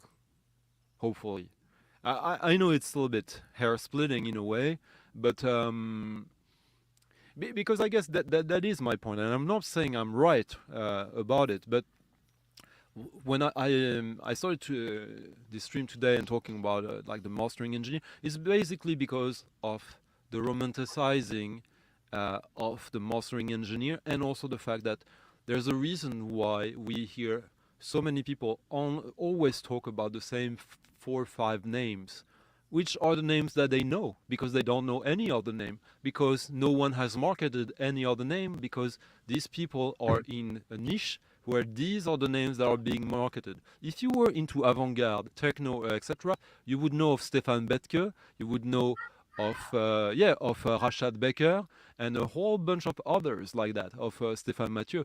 And if you're, when Michael was saying that some are specialized in certain genre, I don't think they are. They have clients that either think it's a good way to market their record to add the credits, the technical credits, or not. And when they do, the name of these technicians enter the public sphere and people start to talk about it. Of course, a lot of, like, now we talked in detail, so to hopefully explain a few things, to eliminate a few assumptions that might be wrong or too vague. But in reality, I know, George, you've said that previously quite a few times. Ideally, there's no reason for the listener to even know about the name or the existence of the mastering engineer. Yeah, well, and what I mean by that is I don't. Again, also to clarify, I would say that the recording process, the tracking of the record, the overdubbing of the record, the mixing of the record plays a much bigger part in the final result of the record than the mastering ever will. Can you ruin a record by poor mastering? To an extent, the performances are still there. You know, you can still hear, the performance, and you can still hear the song, and you can still get off on it if you like the song. And that's what I mean by that, is that when somebody's listening to a record that I worked on, I don't want them thinking about me unless I'm the artist. Yeah. You know, I want them just listening to the music and either liking it or not, and not thinking about, I wonder what EQ they put on this kick drum. I don't even want them thinking about that. What microphone did they use on these vocals? It's that's stuff to talk about in the studio amongst engineers, But yeah, it's a mastering shouldn't engineer be. is supposed to be invisible in a way, right? They're just supposed to sort of serve the thing, do their job, and sort of, not screw it up in a way. Like, I think if you make a good recording, like I'm hearing with our record, like it was recorded really well, and in a sense, the mastering, you're not getting a huge change there. You're getting improvement, and you're hearing subtle differences in bass and gain. But if everything's done right properly, like the mixing or the recording engineer is really bringing you most of the way home. It's just the mastering engineer is the sort of final cherry on top kind of thing. That's in my mind how it should be. It should be. Now, what happened in the 2000s is that when everybody got a hold of the recording gear, they were going, I have Pro Tools. Yeah. Dr. Dre has Pro Tools. Why does my record not sound as good? Well, Turn it up. Dr. Dre spends $1 million, finding people to work on his records. If you don't have the knowledge of how a space works, how microphone placement works, how gain structure works, and you just think that because you have Pro Tools, you're going to make a good record. So what the industry kind of did was they shifted over to kind of going, well, there's still hope. Professional mastering will save your record and make it sound professional, which is horseshit. It's and if this Joe No Name you just talked about went to Kevin Gray to master his record, the result would be the same. He would simply highlight how shitty the record is. Yeah. Well, he would not necessarily even highlight. He would just again make the record not skip and not distort on the turntable. That's what he would do. It would work. I just meant like unveil. A lot of people talk about that. Like there was like a blanket over the speakers, but then after I got the new mastering job, it opened up. Well, it opened up a big smelly piece of crap. If the record is crap, but that's in the eye of the beholder as well. If I make a record, it might meant to be sounding abrasive. The artist, as the artist, I might want this to sound aggressive or abrasive, or I want this to sound cacophonous, and that is, it might be highlighted perfectly that way. Yeah, there's 1,000 ways to attack this, but I think ultimately we've put too big of a focus on the mastering. But that's the thing. Again, I don't think we do. I think I meant we as a collective of I misspoke again. It's that I think that some people are falling for the marketing techniques of certain labels, certain scenes, certain niches, and project even more than the labels do themselves. When analog production uses I'm so sorry. Kevin Gray. Oh, you have your echo, I think, Michael. I have no echo. Oh no, it's gone now. It was just you coming back. Yeah, when they do that, of course, they're not gonna say that. Oh yeah, we could have used anyone else; it would have been the same result. Of course, they're not gonna say it. Like anyone who worked in advertising or communication at some point, when you're selling a product, you will use everything you can to make your product sound bigger than than the neighbors and than your competitor. And it doesn't mean that there's nothing there, but the fact where we are at right now, why we are having this discussion, debate, whatever, is because it's a fact that there are a lot of people around us who seem to see mastering engineers as wizards.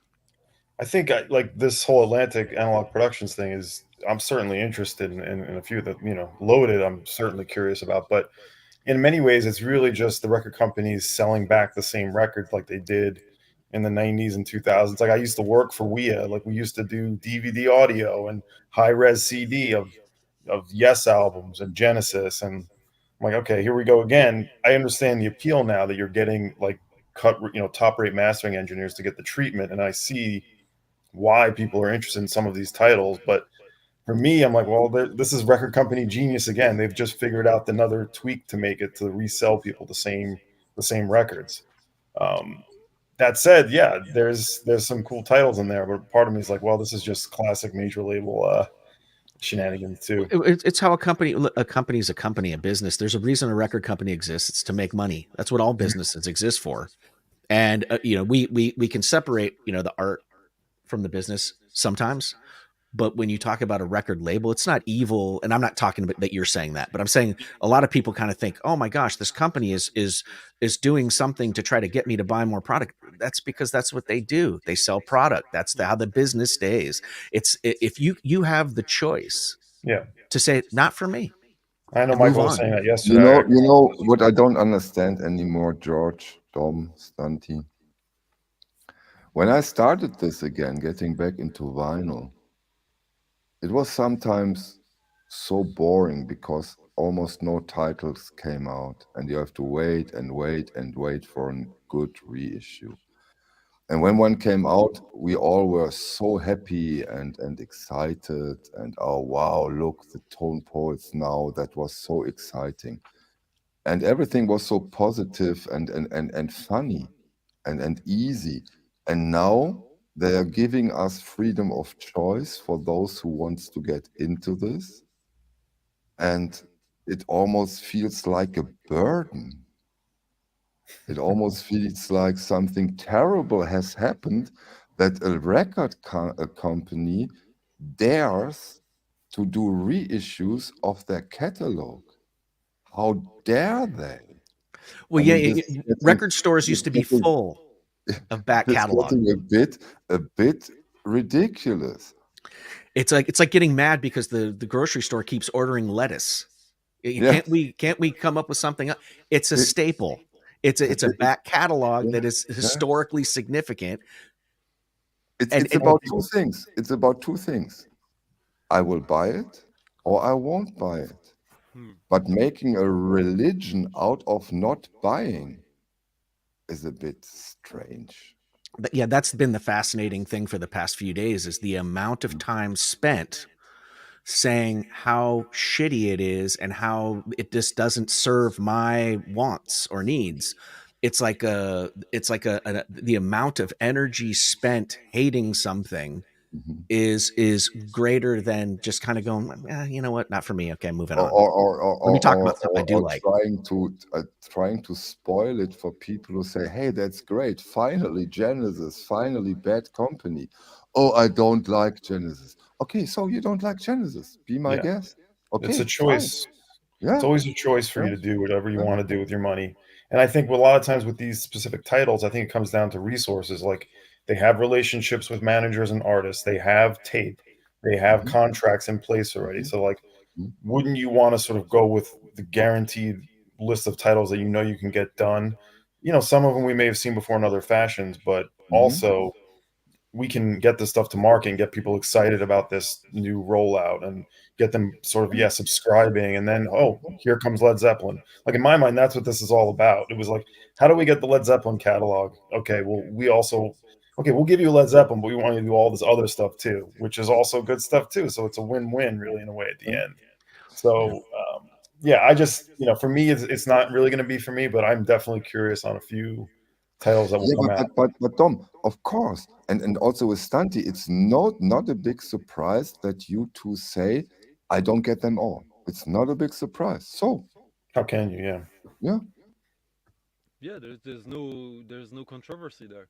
hmm I want to point out that a lot of the discussion, like if I look at Marius Stark's these two comments, not true stunty, just sick of bad mastering. Mastering engineers I love is because of consistency. Do you maybe consider that maybe you are actually falling for the hype? Because how many bad mastering engineers can you name? Because I can name you a lot of records that sound amazing. You've never heard of Matt Coulton. I mean, until today, you probably didn't know about Stefan Bettger, Rashad Baker, people like who else? Yeah, Dennis Blackham. Dennis Blackham is amazing. He's mastered like Queen, um, uh, but also Coil and stuff like that. Again, I think that as George and Dom were saying, a good mastering engineer, a really good one, you don't even notice his work. is it Right. like a referee in sports? I don't know. But I don't think the other thing, let's put it this way. Some of the mastering engineers that we're talking about, Robert Ludwig, Kevin Gray, whoever, just put your name in here. They have a track record. they have thousands of records under their name, and there's a consistency level there, which anybody that doesn't mean that there aren't other good ones. I But think wait, where wait, it, wait. you The know, thing is that the ones I talked about also have thousands of and records to the name. The that's thing, exactly. yeah, the I'm thing not is that it's just that these names are the names you know. I'm asking Marius, how many bad mastering engineers can you name drop like that? right. Aren't we You don't falling know for the the names. hype of like just talking about the one names we know? But okay, and that's fair. But what ends up happening is that when you watch some of the comments go by, it turns into, oh well, that person's not really that great. There's no talent involved, really. It's just good gear or whatever. There's that all these different opinions happen, and the only point I wanted to make is we don't have to tear somebody else down to highlight these other good things that are happening over here. There's Yeah, room for all of it. And exactly. and I think that, right now doing something like this and talking about it is opening up the door for people to, if they choose to, go look at some of these other mastering engineers that you're talking about without having to besmirch the There's a problem name with what of you're other saying. ones. Is there? Yeah, because it almost implies that now we should start to go look for records because of who mastered them. I think that's what's Well, happening. no, what I'm Well, which is a problem. Yeah. what my point is that you wanted to make, well, that's the whole premise of this, is that there's a bunch of other mastering engineers that do great work. You should check out their work, Well, right? if Isn't anything, that maybe it just brings more awareness to the idea that you to look for these other names. Like, oh, I love Kevin Gray. Let me see what Rashad Becker's doing. I hear his name all the time on all these like experimental electronic records. Like, just the idea of even thinking about the master engineer in the process of a Yeah, record is happening as a result of yeah. these big names. and Yeah, let's also be clear with the idea that being a mastering engineer doesn't mean that you can cut good records. There are mastering engineers that never even touch a lathe. When we're talking about the act of cutting the record, which is probably truly the mastering of it, it is possible that they are cutting a record that was already handled in other ways: EQ, top and tail, running order, delivered to them on 2 reels of tape, and it's just cut straight across to the lathe.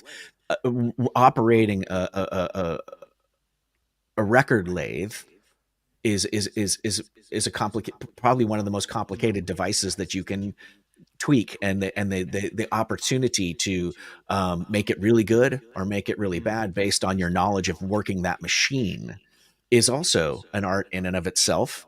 And that's where I think we have to also just be, it's a part of the puzzle. It's a big puzzle. We're talking about just the little edge pieces. Now those all, they frame the picture, but man, it's that big picture in the middle that tells you what the puzzle is actually a picture of, right? and there is also another important aspect of it, I think, and that's also what Stunty is pointing to in a way. Let's stick with Kevin Gray. Of course, over those years, Kevin Gray has become a brand. A brand has a certain function for us, for all of us. A brand gives us security and saves us a lot of time.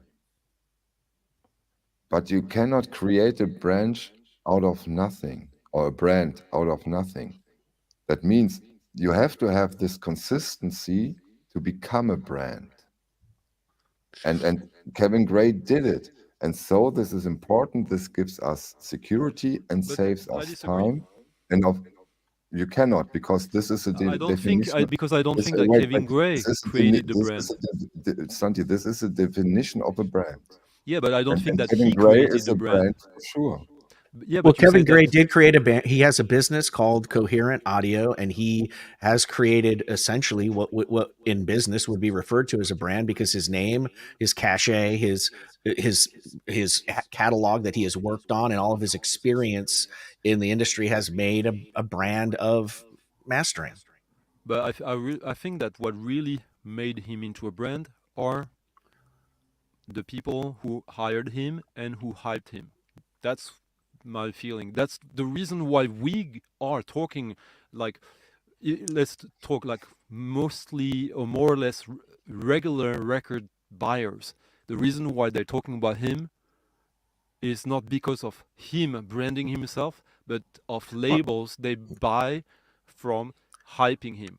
That's This is a I'm bit chicken pretty and egg, what has been first. But without a good work, too many. If he would have done too many failures, he wouldn't be there where he is. Same goes for Kevin Smith, Bernie Grundman, and so on. So you cannot create a branch, or you cannot overhype someone when he's only putting out bullshit. The people are too smart for that Yeah, now. sure. But Michael, again, now we go back to the question: is anyone putting bullshit? That I don't think. The fact I was looking at some of the most great sounding warp records of the 2000s. Most of them don't have any mastering credits.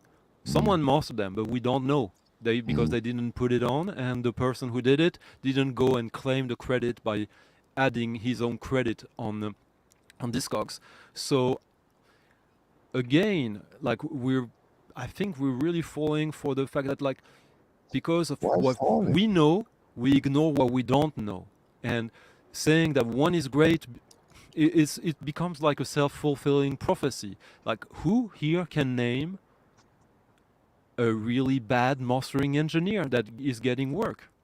Stanti, but you know, you're interesting and agree what you said about the Warp 2000 titles, but we have now this vinyl resurgence and things has changed. For example, I don't think that there has been much discussions about matrix numbers in the early 80s. I'm sure there has not. No, and I So can the tell you that things some has of these changed. records I'm talking about, we don't know who mastered them. But I Well, I know can. because I've How, worked with the mastering engineer, and he's like, Yeah, I but would tell you, nowadays, I totally agree. But nowadays, master engineers are kind of heroes. but Guys, I can you don't hear me? think. Yeah. I hear Well, yeah. Okay. I think it is, again, a decision that we make, but it's not necessarily reality in the sense that I will tell you, like most records I pressed, there's no credit of the mastering engineer. Not because they don't want it, but because no one thinks it's important. Still Well, to this day. I remember when Iron Maiden came out with a record in the middle of all those loudness wars, and everybody thought it had gotten to laughable proportions. And Iron Maiden said, "We're releasing our record; it's not going to be mastered." But yet, it was on CD, it was on LP, it was mastered. But what they meant was, we're not going to do this thing that's been hyped up as a necessary evil in record making, which is this overt, puffed up, super loud record that competes with all the other artists on Spotify. The public sort of generates what a company is going to respond with. And there's a lot of people that, the Hoffman forums or on Discogs. They never used to put who the record was cut by. They used to say mastered by, but they never used to say cut by so and so. You had to find that stuff in the dead wax if you were even thinking about it. But now we have more information in the world. We have people choosing what it is they would like to focus on, and then the companies respond in like. If Kevin Gray became a hot name because people were talking to him because he was making some great Blue Note records, and then all of a sudden people started seeking out more records mastered by that guy. It's a common thing. In the US, you have this tendency to personalize things. Like two of the most famous cutting studios in Europe are Porky and The Exchange. For The Exchange, a lot of people know who did the cutting because they would say Simon at The Exchange. So you would know it's Simon, who's one of the engineers but Porky, you wouldn't know who. And they had quite a few. Like this guy I was so talking they about, are Laurie called now the Dunster. Porky Cut, right? Yeah, Those are and the Porky cut doesn't tell you who, because there was like three guys doing the cutting at the same time. At Calix, you don't know who's doing the cutting. Maybe you can find out who works there, the four different people, but you will not know who out of these four people did. But you could say that about who was the house engineer at Olympic, who was the house engineer at Trident. But everybody started to figure out that Eddie Kramer was. This is back in the 60s. Eddie Kramer was, Glenn Johns was, Andy Johns was. Then you go and you hear about Jeff Emmerich. You hear about, he won a Grammy, right? So, and then all of a sudden that name is known to people. And then Jeff Emmerich engineered this record and people start using that. It's not just mastering. It's just whenever that gets on the radar, because more information becomes available, people start gravitating towards certain things that they want to know. I don't think it's as bad as, Yeah, you no, know. it's not bad, but like as this comment from Marius, it goes both ways. Like he says that it's no coincidence that the Deutsche Grammophon woman who does the mastering there took an apprenticeship with Kevin Gray. She aspired to be the best she can. No? Well, she also aspired to be able to put in her curriculum vitae that she did her internship with Kevin Gray, who has name and brand recognition, which will give her more job than a Nothing wrong rando, with of that. course. It's always been that way in the music industry, Stunty, all the time. Not Yeah. only in the industry, in architecture, everywhere. but this is everywhere the same, George. Yeah, Everywhere. absolutely. I want to hear Frank. I want to hear what Frank Hey has to guys, say. yeah, oh yeah, I'm driving here, so I just wanted to throw this out here really quick. In terms of someone like Kevin Gray, who's been doing this for a long time, um, so is there, now that he's become kind of a superstar in this world, is there any advantage to getting something mastered by Kevin Gray now versus the same thing he may have done in the '80s? So like, I believe it's Quadrophenia that I have. I think it's Kevin Gray, a reissue from the early '80s. It sounds phenomenal. Mhm. And they go for, they're not expensive. So is there any reason that something mastered by him now would be more uh, desirable by someone, because his technique improved over that period? But also, You what know, about this the age of the tapes and all of that? So like, where does all this exactly. fit in? There's several ways to look at it, and it goes back to Calden's point earlier. Let me find it. I'm gonna listen in now, guys. I gotta get going, but I just want to throw that out there. I'll just listen. Nice for you to stop by. Thank you. Yeah, Nice to see you, Frank. Okay, good to see you. like of course, like would it be fair? Like for you, George, you don't do remasterings, right? I've done, I did a lot of Oh, you did. Santa Okay. Cruz punk rock scene remasters for a label called Half Pint, Fury 66, Leveler, a bunch of bands like that. But doing a remaster is a different competence and different types of gear involved than a straight up mastering. No, it's the same exact thing. You get the master tape and you just take another shot at it based on what you've learned and what kind of gear you have now that you may be, there's, let's also keep in mind that you have to, the Beatles records were remastered over and over and over again throughout the 60s and the 70s because they needed new metal parts. So you had to go back in and you had to recut the record. And while they were recutting it, they might have got a new EQ and they said, oh, this has got a sweet top end. Let's, they all sound a little bit different because the mastering engineer made different choices. So you're saying that you don't deal on a technical level with tape degradation? Well, if you do, if you're using an old tape, that's been what I'm happening saying. forever. Like when you're doing a remaster of an old recording, then there might be some additional skills involved that maybe Kevin Gray then have more than Stefan Betke, who only deals with new music, to the best of my knowledge. Yeah, but sometimes, at the end of the day, after the restoration part is done, after, but which I would consider to be a different part. I wouldn't consider restoring the tape or making a new transfer and all that kind of stuff as part of the remastering process. I would consider that as being part of the restoration of the original master, or the transfer of it to a different medium for mastering. Who does that? And those are two different branches? Well, they should different be. people? I look at it in completely different situations. Like, for instance, you watch that Iron Mountain video. They're pulling out the master tapes that they actually have, and they're listening to them and figuring out if they have dropouts or not, so they can actually do some preservation and restoration before they send them out, because they're not going to send out a tape that they know to be shedding. So before it even gets out into the world for Kevin Gray to have a handle on it, it's going to be decided. Now, we know that Chad at that point might just say, forget it, I'm not using that title because I can't use the original master tape. Yeah. Or he'll say, in some situations, the best possible reproduction of the master tape available, as long as it's analog and unless the record was recorded digitally. He's making it very clear what he's doing, but for some reason, those things tend to go past people and they gravitate towards the thing that they want to attack. And yet you have a person on there saying, I'm vetting these master tapes as part of my product, part of my brand. If you don't like that, then you can go to another place and find your records. It's very straightforward and very, to me, right up on the table so everybody can take a look at it. And is it expensive? He was holding up a jacket that cost him $20 to make the jacket. So would it be fair to say that in most instances, if label Z or EMI has this 45-year-old tape they want to do a reissue and a remaster of, they will have to do a tape restoration or something, some treatment on the tape, most likely. Like, if they do it correctly, they have to. Yep. So someone will do that job.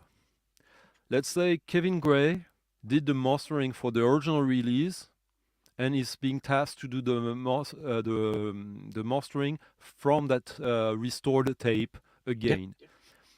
And I'm talking about something that actually has happened. That equation, that scenario has happened, and people have complained about his new mastering.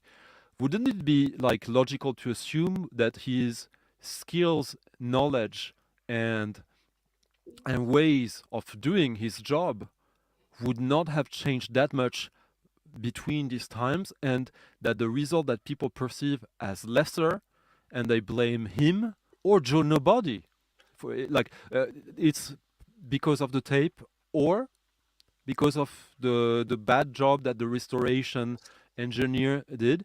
And if we'd agree on that, if the mastering engineer that would be the no-name mastering engineer that would be tasked for the same job in the same condition, you would blame him and say, oh, it's a bad mastering engineer. But Kevin Gray would do the exact same job probably. I think what you're we're overthinking this a little bit, and I say that loosely. I think Stunty is you're getting. How about this? If that I would never ever happen to Stunty, George. If I have to change my equalizer setting, or I have to pull out a different equalizer or a different type, an FIR or an IIR, finite impulse response, infinite impulse response, or I have to pull out a different compressor this time, or I have to use a different set of software, that doesn't mean I'm changing my technique. It means that I'm just grabbing a different tool. And the tool is maybe required now because I'm faced with a different situation, but the technique of handling the situations remains the same. You use the best tool for the job. That doesn't mean that the said person changed now I would say that you're the one overthinking it, because I was meaning that basically it's the same person, so it's not unrealistic to think that he has the same philosophy about sound now than he had like 20-30 years ago.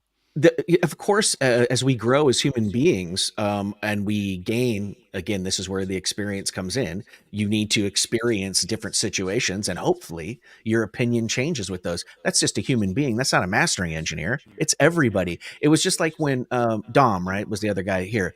He was saying, like, on any given day, the singer might have a problem with his voice, or the guitar player might be in a bad mood. Well, engineers are human beings too. And they might have spilt coffee on their lap in the freeway on the way there, and they might be having a bad day. And it's people. We're all people. So we should grow, and we should change our perspective on it. We should learn new things, and we should adopt those into our philosophy and into our skill set. And so sure. I guess if the question is that, do you have to do different things to an older master than you would to a brand new master? It depends on the tape. It depends on what condition it's in. And that was my assumption, what you said, and also my assumption, what Marius says.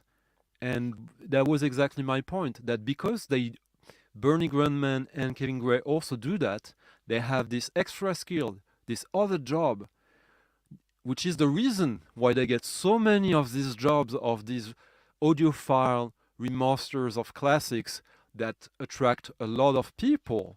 So, of course, but it also depends on the label, Marius, because some labels aren't going to send out a crispy, messed up but thing. The fact that they have the gear to do that and the skills to do that put them in the unique position of being some of the few contractors who can take upon that task.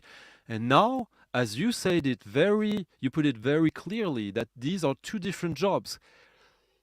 Don't you think that there's a bit of a conflation between these two jobs because it's the same person, the same name, and that they get all these jobs, which becomes this self-fulfilling prophecy. So they're the best at it, but they're actually getting these jobs not necessarily because of their mastering skills, but because of their restoration abilities.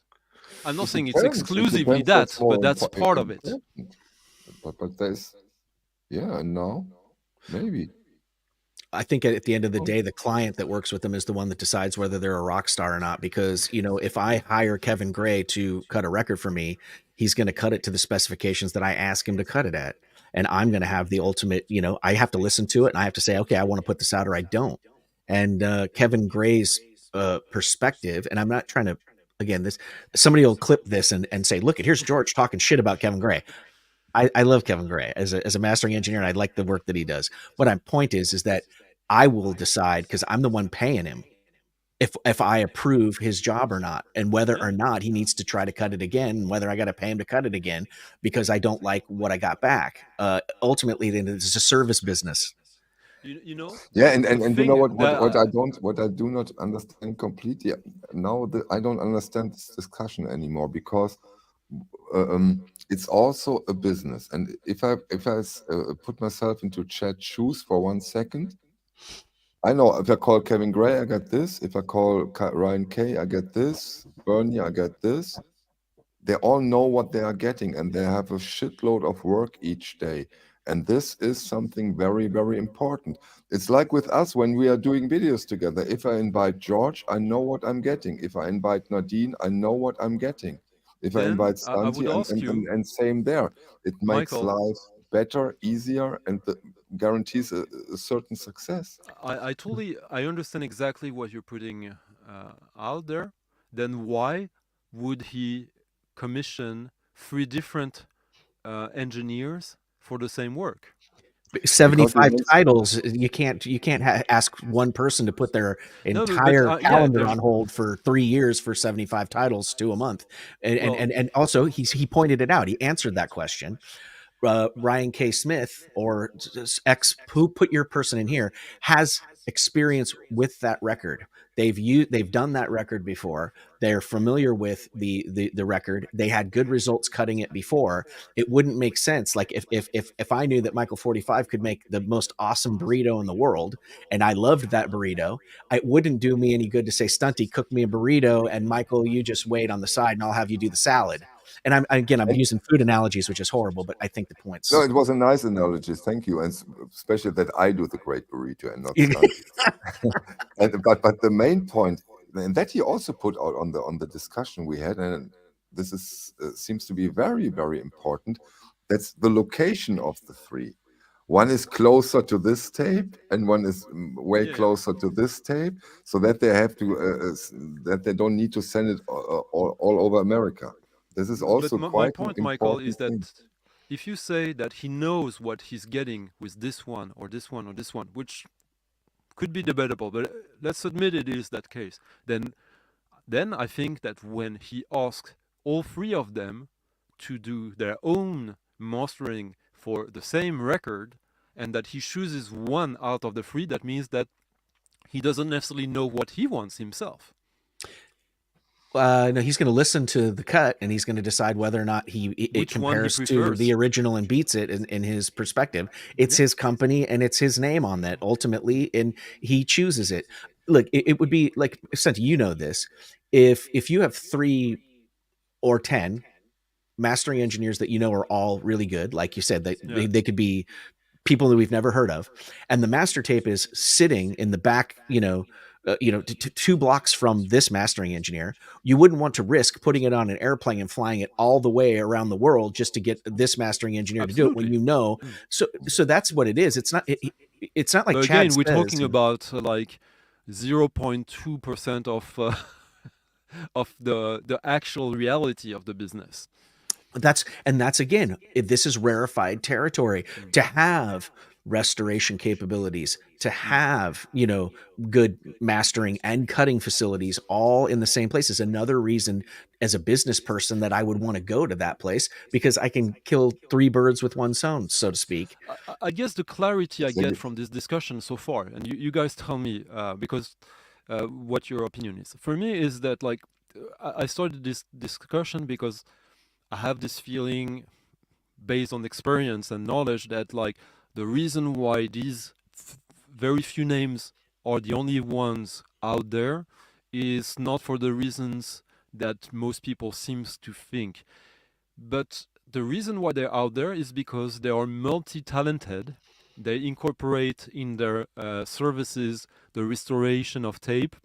Mhm. Not everyone can deal with tape, more than we think, but not everyone. Mhm. And that is, I guess, great marketing from them, great strategy from them. Maybe sometimes it was not intended, it's just the way they were doing, and they continued to do it that way. And what Good happened? for them. And then the business around them changed, and some people had a specific need with the restoration, the remastering, and suddenly there was these people needed to hype this because they were paying a premium for that, so why not? Or couple that also, and maybe more importantly, thousands and thousands of records to a high standard that are popular, and a lot of people in this chat and on all these channels have listened to and across the board say this is a really high quality record. That doesn't mean that there are not other people out there that can create them. They haven't been given the chance. They haven't even had a chance to, or it's a genre that is not as popular. Nobody has ever really tore apart a tone poet. Right. They're of a high quality Right. every time. And And there's George Stanti, Marius, Carl, and everybody is here. Hey, Michael. Imagine the following setup. Chad makes an announcement video and says, okay, here is Led Zeppelin 1. I'm doing it as an UHQR, and it will be mastered by Rashid Becker. Excuse me, Rashad Becker. Can you imagine the outrage? Or go one step before that, Yeah. even more important. He talks to a label and said, okay, you can do it.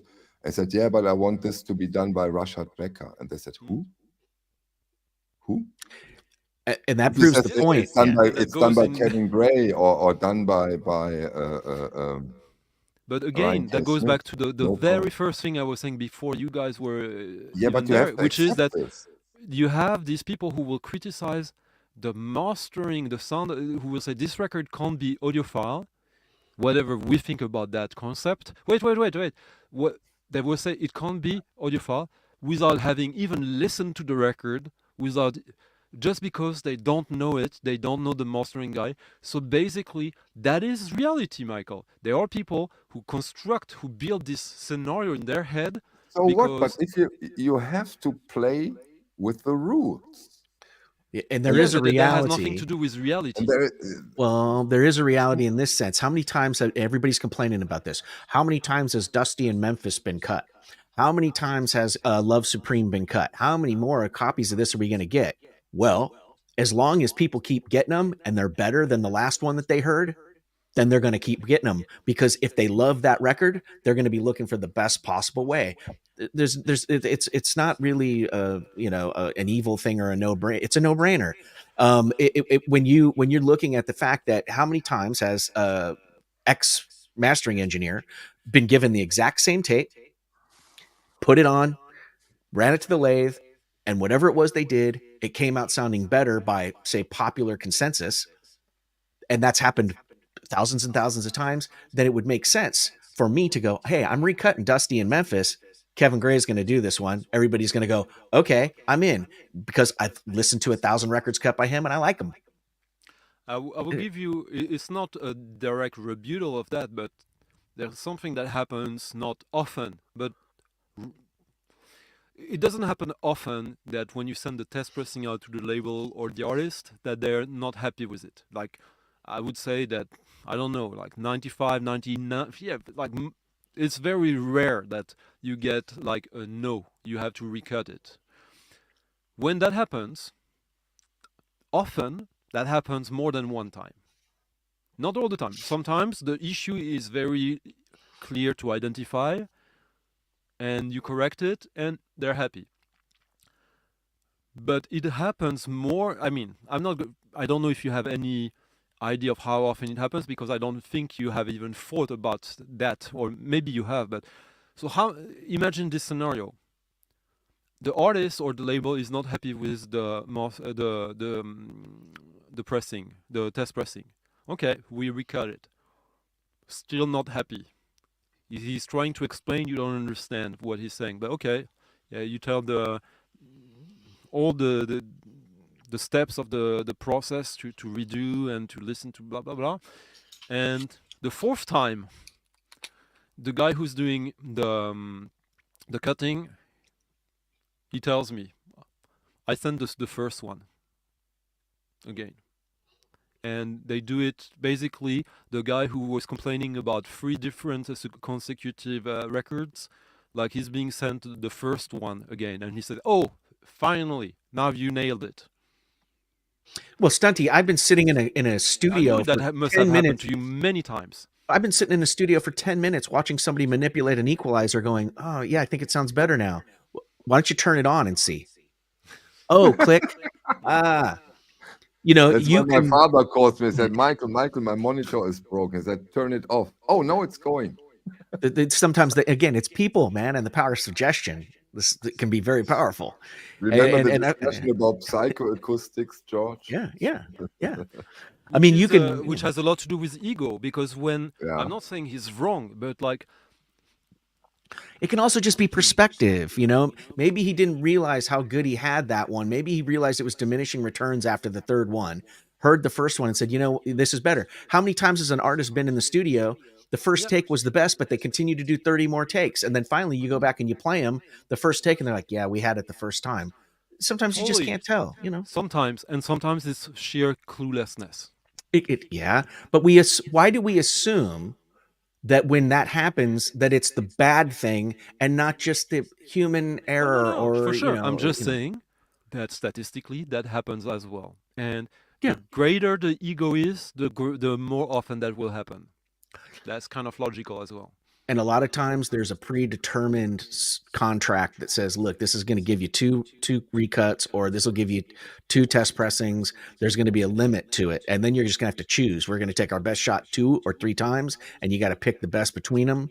And there's not going to be, you know, because if you're working with an artist, especially, man, you could go on for years.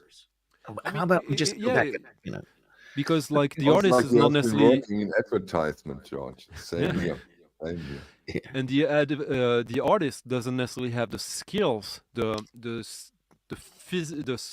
physics of sound skills or knowledge to actually understand what he's talking about. Sometimes it's just a feeling that it can be based on your emotions of the day, and because of your ego, you won't let go, and it defies all the logic of the people who actually know what they're doing, but they're the clients, so you have to say.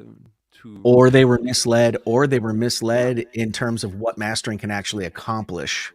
Yeah. And so, I mean, I've been sitting in a recording studio watching somebody mix, and they said, it's not quite there yet, but once we master it, it's going to be right where it needs to be. No. Get back to work. You know, you make it sound the way you want and say, this is all we got to do is deliver this to the public and we're good. There's still work to do there. But it's like, I've heard people say things like that. It's like, what do you think mastering is going to do here? You know? Yeah. And the thing is that the mastering, like when you get a record, it's physical, it's made. The mastering, for a record to be made, to be manufactured, a mastering has to be sent. No one would send a mastering without having approved it.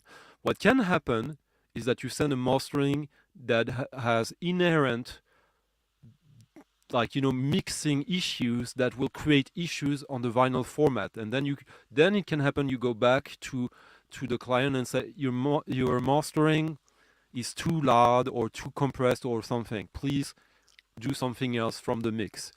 But if there's no issue from that, that's after that that issues can happen, and most issues will happen during the cutting, because like when you get this record that sounds noisy, of course the noisiness is not from the mastering. Like no one would send a mastered file or master tape for cutting that is noisy. You would identify that before the cutting happens, right? Well, yeah, I've used this argument with bands when we're in the mix process, and I say I think we're going down the wrong road here, Hmm. and I'm literally being asked to do things to the music that I think is detrimental, not only to how it will be perceived by the listener, but whether or not it will actually cut well. And I say to the band, "Look, we gotta shave this bass down. This is way out of control here. This is not going to play right." And they're, "Oh, really? I maybe we need a second opinion." All right, I'm going to send this to a known mastering engineer, not myself, to somebody else. You pick them, and they're going to come up with these three things as being problematic. And if they agree, then will you let me go back and fix these things in the mix before we send them out? Oh, yeah, sure. And then it comes back and there's the list of the things that are wrong. And it's like, okay, you know, it's people. It's just people. And people are prone to. You know what? I think that why Kevin Gray is better than the others is because he's so polite that he wouldn't say these kinds of things. That's his Kevin great. Kevin Gray is not better than anybody else. He is consistent and he's good. There's a lot of other people, and I'm sure that Kevin Gray would let you know that there are plenty of mastering engineers that he looks up to, that he considers to be peers, Yeah. that he's learned from, and he's not. It's weird. We put this sort of thing on him, and he's that's not him. It's us. Exactly. Yeah. So You know. true.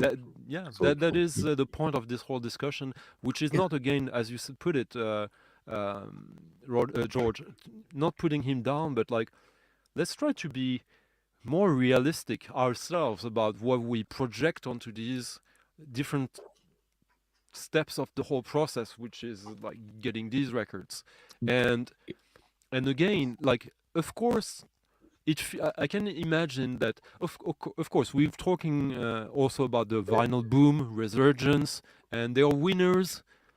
They're not necessarily losers in that game. Everyone is a winner, but there are really winners, the ones that get more hyped. And I'm just trying to deconstruct a little bit where this hype is coming from. If I don't it's think it's hype. And the fact that we're using them as the signposts when we go the Bernie Grunmans, the these people, it's not. I don't believe it is hype. I believe that they literally do execute when they are given the opportunity, and they've been given the opportunity more and more because every time they do it, they execute and they That's the do it. point. I don't think it's Where's the hype. problem? Exactly. Where's the problem to say that is well-deserved success? Yeah, hype would be that it was all bullshit and they couldn't really Exactly. cut a good No, record. no. Hype means hype. There's overhyped, and no, hype means just that you are But hype putting a has a name negative out. connotation to it. No, no, Hype. no. That something is getting hype. It means that it's getting talked about. It means that the name is being put out.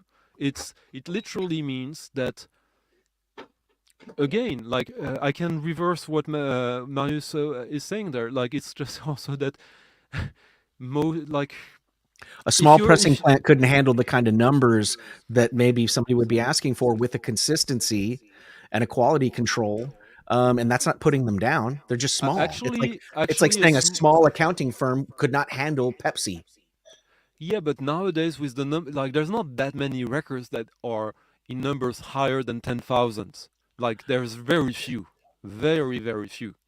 But two titles a month at 10,000 for 3 years might not be something that they can pencil in at this point in time because there's Sure, already a waiting list. but then I think you're looking at it wrong, because consistency is like, if I have a record plant with two machines, I can do that many records a day and a year.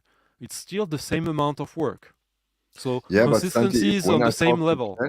when I talk to Chad about the business itself, he always says, Michael, it's such a hard and difficult business, and Oh yeah. the hardest part of it is in the pressing plant. to keep them consistently good on a consistent level, that's very, very, very hard to achieve.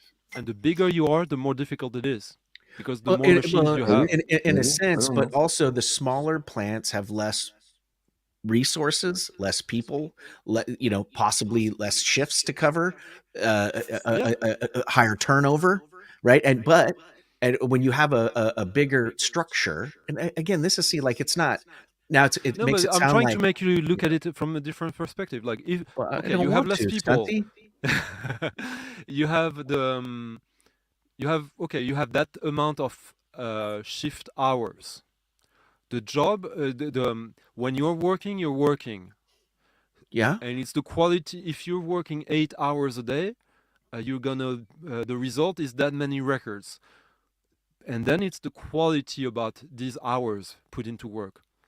Do you think that because you're on a smaller level, the quality of the work will be lesser? I don't. I Two don't think you do. presses. It can if the Good. employee a smaller company has also sometimes trouble keeping its employees happy, and angry employees or upset That's true. employees are not going to be paying attention to the quality of work that they're doing. And if you don't have enough people on the floor making sure that the people that are actually operating the machines are, there's a million ways to run a business. It's What I'm just saying it's a is that basic thing to say that a smaller company is not equipped to handle the kind of numbers we're talking about, because it's not just these two per month 75th anniversary. yeah, It's but also the entire back catalog, the UHQRs. There's a lot yeah, of but records at that's all play about here. planning, George. I mean, if That's right. you know you have that capacity for the amount of machines and the amount of hours you're working, and if you ask me to do a 2000 pressing, Yeah. I know how many days it will take me. It will take with two machines, and with four machines as much. So What if if you I ask need you me, to do 10? What if I need you to do 10, 15,000 pressings in 4 months? no, You then can't do that. It's no, physically no. impossible. But then I take two 15,000, and that's what you get, and the two other 15,000 you have to go elsewhere to get them.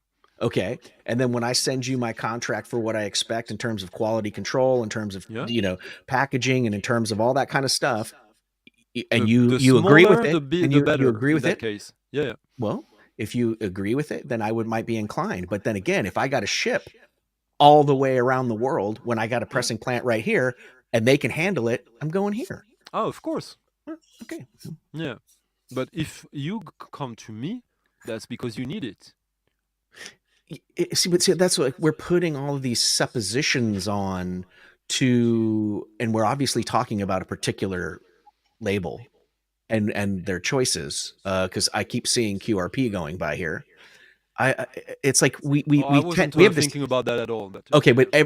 and again, you and me having a conversation is one thing, but there's a bunch of people watching and they're getting influenced by what we're saying. And then all of a sudden it turns into a thing. And what I always keep in mind is that when I'm talking to somebody or about somebody who owns an actual business and I'm on here talking about them, I have to be concerned with some of the things that I'm saying and how they're being, let's just say, deciphered by the people that I'm talking to, which is not just you and Michael. It's all the people that are going to watch this video, thousands of people, right? So, and I'm seeing that name going by. People are naming GZ. People are saying QRP. Let's just say generically, a smaller company versus a bigger company. Yes, a smaller company is easier to handle, and it's easier to monitor. It's easier to see and fix problems, but it's not going to have the type of output or the handling capacity that I might need if I'm a bigger company looking for a Yeah, bigger for run. sure. It's And there's and enough that's job for everyone. So I don't see that as a problem. yeah. Neither do I. I thought what we were saying was like, why doesn't some of these companies go to these smaller pressing plants? I think That that was the wasn't. Yeah, original I was question that not thinking started about this that. off. Oh, well, that's kind of what the Yeah. question was that started it off. But Yeah, I'm just thinking about how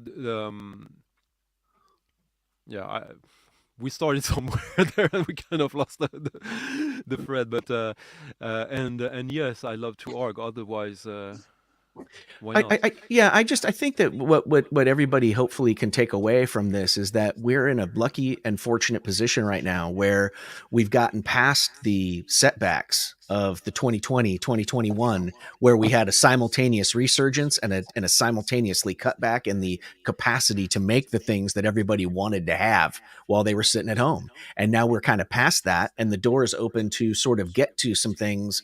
We're seeing more people playing live now. We're seeing a resurgence in live music. We're seeing a lot of records being made. We're seeing different options for different types of record buyers, high end records, however you want to look at that, for people that are concerned about that. And then also a lot more mass production records for people that are just trying to dip their toe in and see if they really like Led Zeppelin or they don't.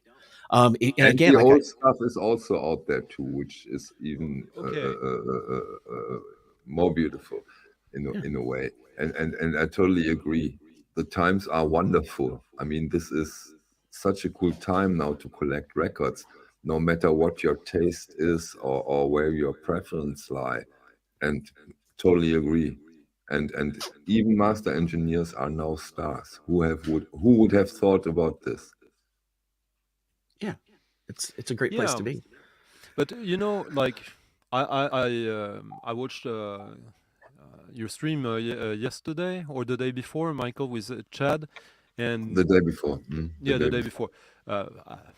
Of course, I respect him or blah blah blah, but he's in a different world than me for the most part. Even if we have many things in common as well, which is why it's fun to discuss. But Mhm. so they're different. There's basically two different approaches with when you make records. Like Chad was saying it himself. If you read between the lines, like I'm putting out these 75 records, so there's something for everyone. Well, firstly, there's nothing for me there, but that's fine. That's totally fine. But basically, his goal there, and he said it himself, like, yeah, I could put out some new stuff, but I don't know if they would sell, blah blah. He's after that. There are right now, because of the history of the music industry in the past 20 years that had shrinked so much, the majority of the actors, I'm not saying the biggest actors, but the majority of the actors are in this business because of passion. They put out stuff because they have passion for it, not because they want to launch the career of artists. They want to put a highlight on people who are new or forgotten or etc., which is a completely different perspective.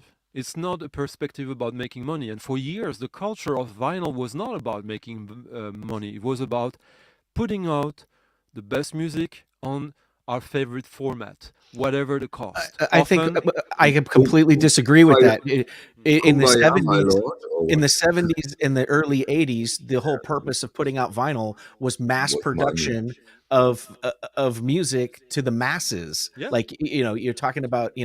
And I'm talking Backstreet about Boys a different were more time. important. I'm talking about Okay. the 2000s. Oh, okay. Yeah, Well, I but thought you said that the Santi, this man purpose. has, I think, over 160 employees. Yeah. Of course, he also have to look at the I'm not sales. criticizing it. I'm Yeah, just it saying sounded a bit. It sounded a bit. no, It no, no. sounded so It's old. just two different realities.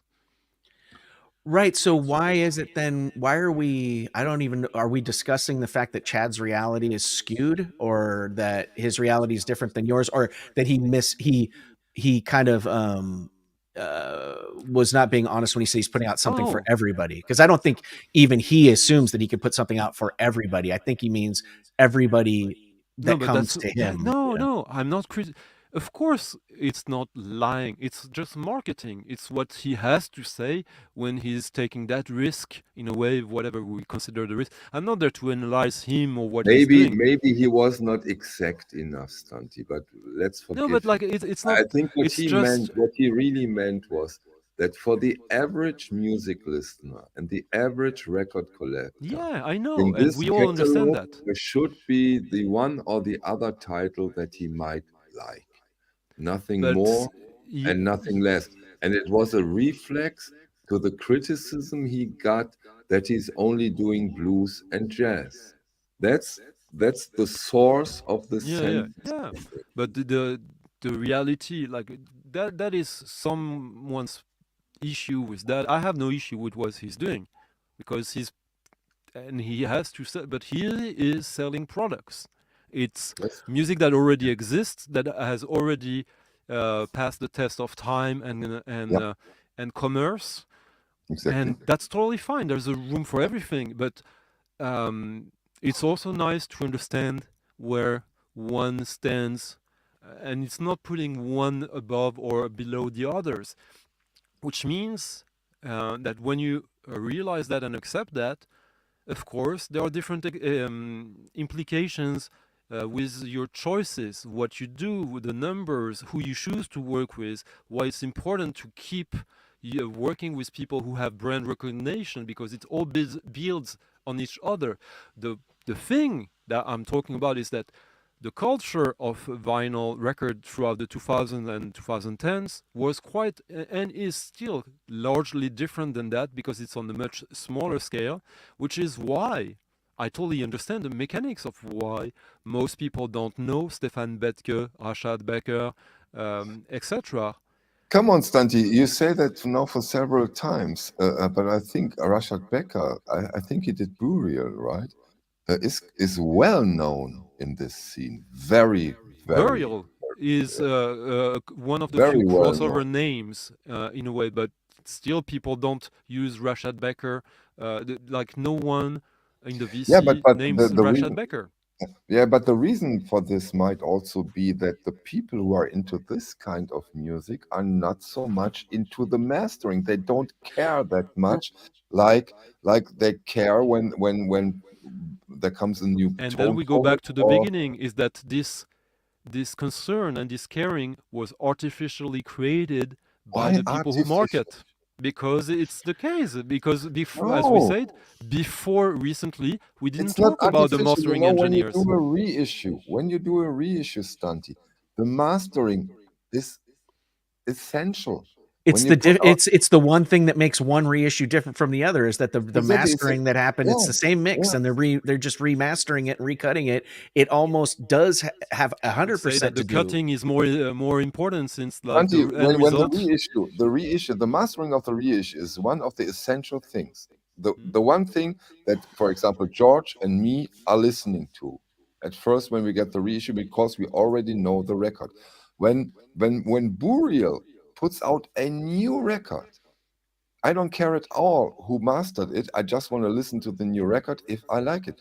It's a completely different ball game, and that might be the reason why people don't talk about Rashad Becker. But this doesn't mean that when we talk about Kevin Gray, Ryan K. Smith, or Chris Bellman, that this is artificially hyped.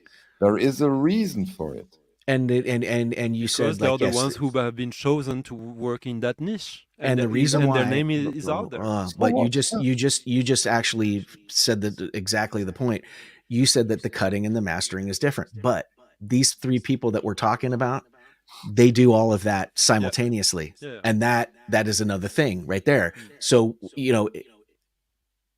we have a business, we want to guarantee a particular quality that we know, that we like, that we use for our business purposes, that allows us to put out the product that we want. So we go to this person because we can nail the restoration part, the mastering, and I believe that cutting is mastering.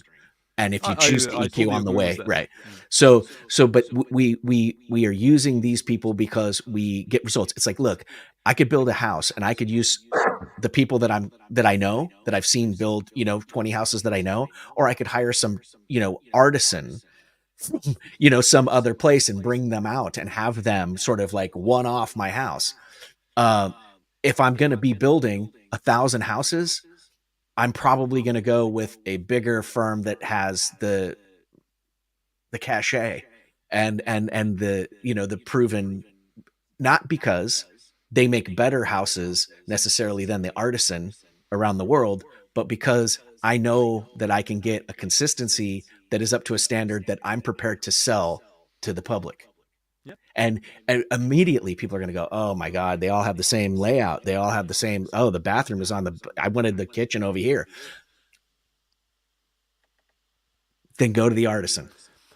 Okay, but again, I see that as self-fulfilling prophecy created by the need. I don't say that it's a bad decision, but of course there's a need to hype who you work with when you are in that niche. That is logical because Yeah, that's of what course, he happened. doesn't say he's the biggest moron and worst mastering No, but engineer like I've ever met, and that's why he's doing Aisha. Of I'm course not. a strong believer that most things happen because the way they happen, because that's the most logical way they should happen. And the fact that you start to create that culture of caring about mastering engineers, if you do that, of course you're going to communicate about that, and of course that will have an impact on the outside world, the reality that is around this niche that you are at the core of. And I'm just saying that let's put it that way. There are like I need to think maybe more about it, but in a healthy Santi, I'm not sure. in a healthy competitive industry, you're constantly seeking for innovation. Innovation means the pool of talent as well as the technology. Like what if, as Michael said, suddenly Shad say, yeah, the next blah blah blah, the Led Zeppelin will be mastered by Rashad Baker. Mm-hmm. Then the Hoffman forums will light up with hatred and pitchforks and torches, and it would be an 8,000 page. Yeah, and the reality is that when the record is being released and proves out to be as good as anything that they could No one's expect, gonna know because no one's gonna buy it because everybody's gonna be hating on it. No, I mean, we got 75 no. records that are going to be mastered by all these three great mastering engineers. You know what will happen? Solid. The guys from the Hoffman Forum will indeed be the last one to cave in. I get your point in this case, Santi, but this is just dreaming. Won't happen. You know what I mean? Probably not, but and I think George, which shows me that from my perspective, it's not that healthy. Does a great job on it, no doubt. But it would be a very, very stupid decision to risk that. And there we go back to the aspect of: is it something that is purely business, or is it also and to redevelop a working relationship with the person, get to know the ins and outs, and what you can say and what you can't say, and how honest you can be. Is it going to hurt the person's feelings? And it's not to say that this person has fragile feelings. I'm just saying you're walking into a situation that you don't know, and you don't want to risk anything when you got what $2.5 million on the line in terms of 500 subs for 75 records. And no one should take your job if you're good at it. I totally agree with that. I'm just talking from a perspective of like the reality, not of the business, but of the like if we're talking about that we want the best product, if we're honest about it, if we're constantly seeking improvements. And new, all of that can't go through conservatism, that like technologically and humanly wise. But now. Sorry, my dog's having a private moment. Okay. I'm trying to give her some privacy. And everything has its own time frame, and it's perfectly fine. Like people say, like 3 years for Chad. If we're going back to that, 75 release is gigantic. I think it's not. 3 years is nothing, and 75 releases is nothing. Yeah, I mean, when you have to do it for yourself, of course, like it's a lot of responsibility. But in the grand scheme of things, it's not. Like, I mean, he said like what that he's gonna do like 6,000 of each or 2,000, like more something. No. There was no limit put on any of them. The only limits were put on the initial subs, the amount of numbered, and then after that. But here's the thing. I'm not trying to make it be cork sniffing or elitist or whatever. the records that he's putting out, whether you agree with all of them or not, is a way different I agree with all of standard them. than a way different standard than you're finding when you go into any record store and buy any of the new releases by any of the majors or even any of the small labels. It's a completely different level from top to bottom in terms of the quality, to the point where people have That started to wonder if the well, see, no, okay, I disagree with that. I was in the middle of a sentence, Stunty. And people start to wonder whether it's overkill. Do we need this part of the packaging? Do we need that? Do we need to have all these certificates in here? That's the way he wants to do it. And all those things do combine to a higher price. You have the freedom to not buy them, but it's a lot of moving parts. He's found the network that he likes to use, and so he uses it because he gets the results that he wants. Not everybody's going to like it. Not everybody's going to say, "Oh, I really wish that I had a mastering certificate in here, or a catalog, or the records are outside the cover, shipped in this particular container." All of that kind of stuff. Whether you view it as value or I view it as value, and I'm not saying either way. I'm not even trying to defend Chad. What I'm just saying is, like, the amount of venom that is being thrown at somebody for just doing something that they want to do is getting sort of like, it's aggravating. It's like, just then go somewhere else. And when that's finally said, everybody goes, "Oh, well, that's horrible. I don't." But no Why one would is you tell me? throwing venom here, so like. Well, no. Well, you see it sometimes go by every once in a while. It's not. To the person that's receiving these comments, it does feel like venom to them. And that's all I'm trying to point out. I'm just saying, it's like I'm not going to spend so much energy to talk about what I hate when I could just spend more energy enjoying the things that I appreciate. I'm not going to buy even 1% of Chad's titles, but the ones that I bought, I've enjoyed. I appreciate it. I don't feel like I wasted my money, and I haven't worked for 9 months. So I drive a Ford Focus. I live in a 600 square foot basement, and I'm willing to spend money on that in exchange for some extra food. The reason why, though, is because I enjoy the experience. I enjoy the experience, and that's personal. And if I'm not the only one, but then again, I have the freedom to just say no. But I'm not going to get on the internet and go, "You know what I hate? I hate elephant. What a stupid idea." Like, why would I even waste my time doing that? What I'm saying is that I just want to give credit where credit is due, and I don't see a need to. That's good. Give more credit, like just to add, just almost as an aggregator, because there's some venom somewhere, then we need to give more on the other side. And I feel like when I say I disagree with you, it's like I agree with you that he's probably making the best package out there, like the best object, the best global package on a regular basis. There are other artists and labels that do even better stuff, but he's doing that. Yeah. But if what you're concerned with mostly or essentially or uniquely is the sound, the quality of of what a record is primarily meant for, then I say there's lots of other records out there that have similar performances. And that's great. And that doesn't mean that you're giving more credence to that one. Simply bring those ones that nobody knows about and put them in league with, the ones that are trend setting, so to speak. That's the thing, is that then I will have some people who will go and say, "Oh, but it wasn't mastered by Kevin Gray, so therefore it can't be that good." And that's what we're kind of trying to discuss, deconstruct a little bit, to give more. But they're right. They said a correct statement. This wasn't mastered by Kevin Gray. No, they say it can't be as good because it's not mastered by Kevin Well, Gray. you can prove them wrong. Yeah, but like I don't want or need to be everywhere and point that out. Like that's not my job.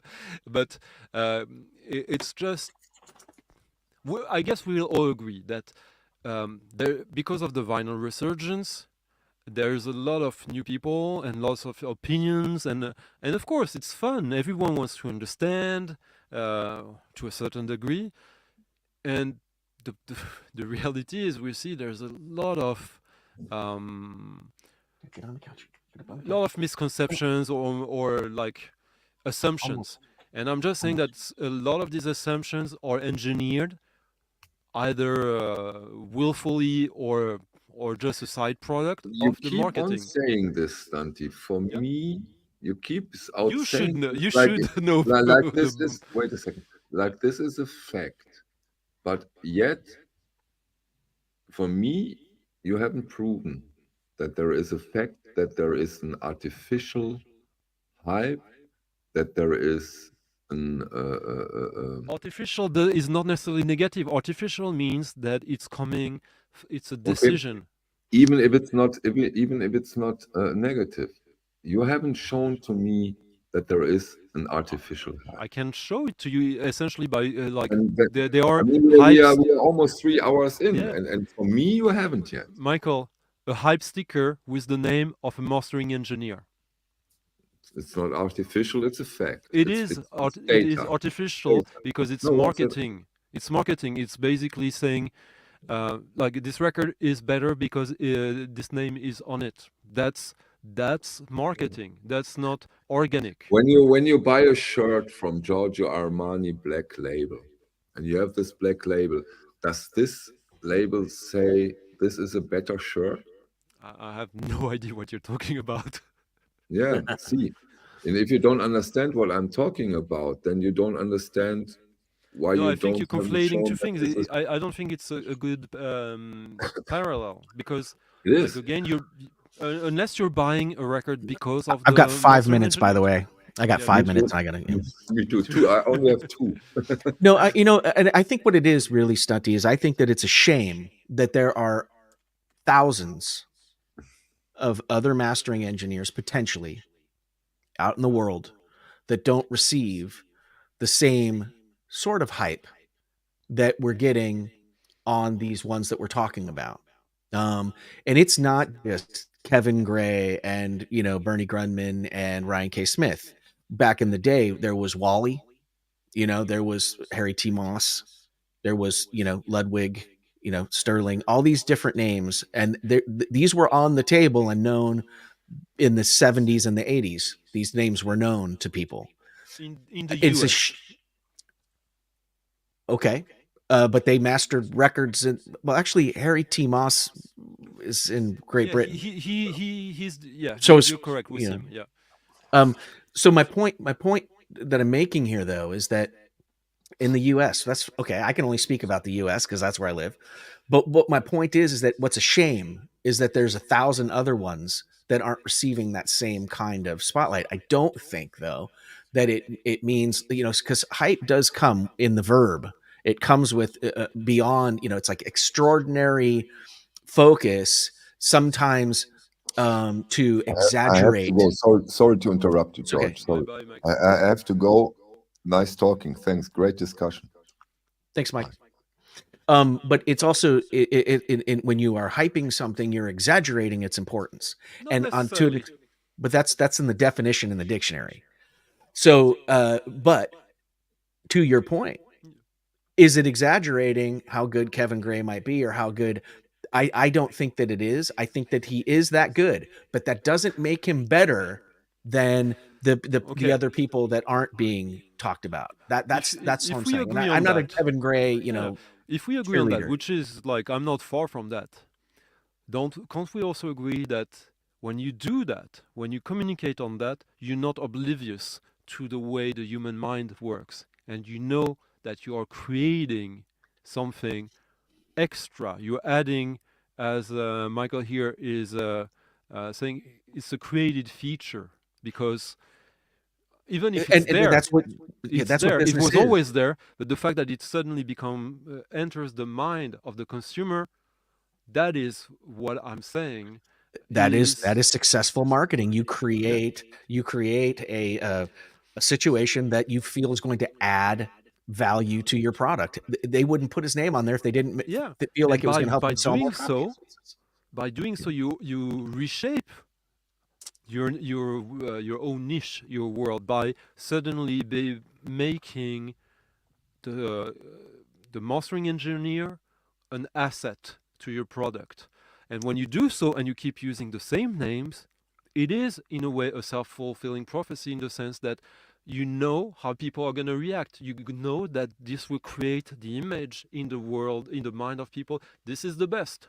Only if those people have bought those records by that person before and they loved the experience of it, or else they'd go, yeah, well, it says so and so, I'm not doing it. It's like Chad's I don't releasing a think bunch so. of records with Ray Charles on the cover, who has been proven to be a good artist over time, but people are still going, what the hell are we doing this for?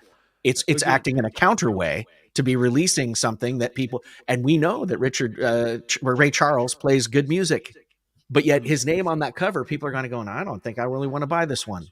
Chad has his reasons to work with these people, and there are good reasons. Chad has his reasons to hype them, and there are good reasons, because on a business level it makes sense. Doing that, Chad's not the only one that hypes them. No, Every no, company that he's has not. Kevin No, Gray master. but hyping this technical actor of the whole process is a fairly new pattern in the marketing of records. And it's because reissues have become such a huge thing, because so many people are getting into vinyl for the first time and they don't have all this back catalog available to them. Yes, they could go digging. They could go digging in dollar bins or in $5 bins or $20 bins, and they can go out there and they can look through all these record stores. Some of them don't have them. And on the other side, every time I come home from a record store nowadays, I'm empty-handed because the records are totally beat up. And if I can get a fresh, clean copy, then the only difference between that one and this one at this point in time is going to be the quality of the record itself, and a lot of that has to do with the way that the person remastered it. That's where that's where I'm at. I think we're very close, and I don't think we're that fluffy in philosophy. I'm just saying, and it became clearer through the discussion, at least for me, that it's just that this pattern is creating a byproduct that I'm interested in. I think it creates some illusions, some illusionary seals of quality, because even if you get quality, the human mind can't help but oppose things. Like when you say something is great, the human mind works that way, that like the rest is not as good. Then I know you don't. I told George. Yeah. But in I marketing, absolutely agree. I absolutely agree with you that the mastering engineer plays a much smaller part in whether or not I am going to appreciate a record or like a record. I'm listening to music. I'm trying to hear songs. Technical ability on the record, or the quality of the record is almost maybe secondary or even third to whether I like the music. Right? That's my number one concern. And I don't care really if Kevin Gray mastered it or Ryan K. Smith or whoever, but if I was making a record and I wanted to sell it and I knew that people were going to respond to it, I would put it on the cover. 100%. And I'm never going to criticize anyone for doing that. I'm just saying that creates a byproduct.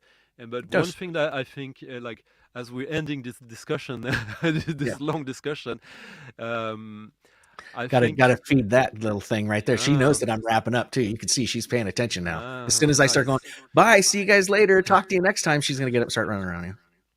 Oh shit! Now you made me lose my my fun takeaway of this whole thing, which was, I should be able to get it back, but well, it's gone. Well, you said as we were closing this thing, and we had just I just said that I don't care who the mastering engineer is. I don't, and all that kind of stuff. But I would put it on the cover. And you said creates a byproduct, It's, well, no, it's about what we don't know and what we don't need to know. Well, there, It's, it is. I must say, it is still like a little bit baffling to me to see one's record buying choices dictated partly or sometimes essentially by who mastered it. That of course there is. It's not. We've discussed at large of how this is not a detail, like an insignificant detail. But we see it. We see it with producers. You know, it's produced by so and so, or it was engineered by so and so. You see it in films too. Who directed it, right? Who's the cinematographer? And sometimes it gets down to who did the sound for this film. You know, things of that nature. You use it depending upon the sort of the amplitude of the release. You see it get a little bit farther into the particulars about who did it. Oh yeah, now I got my point. I remember it. Let's be honest about all of it.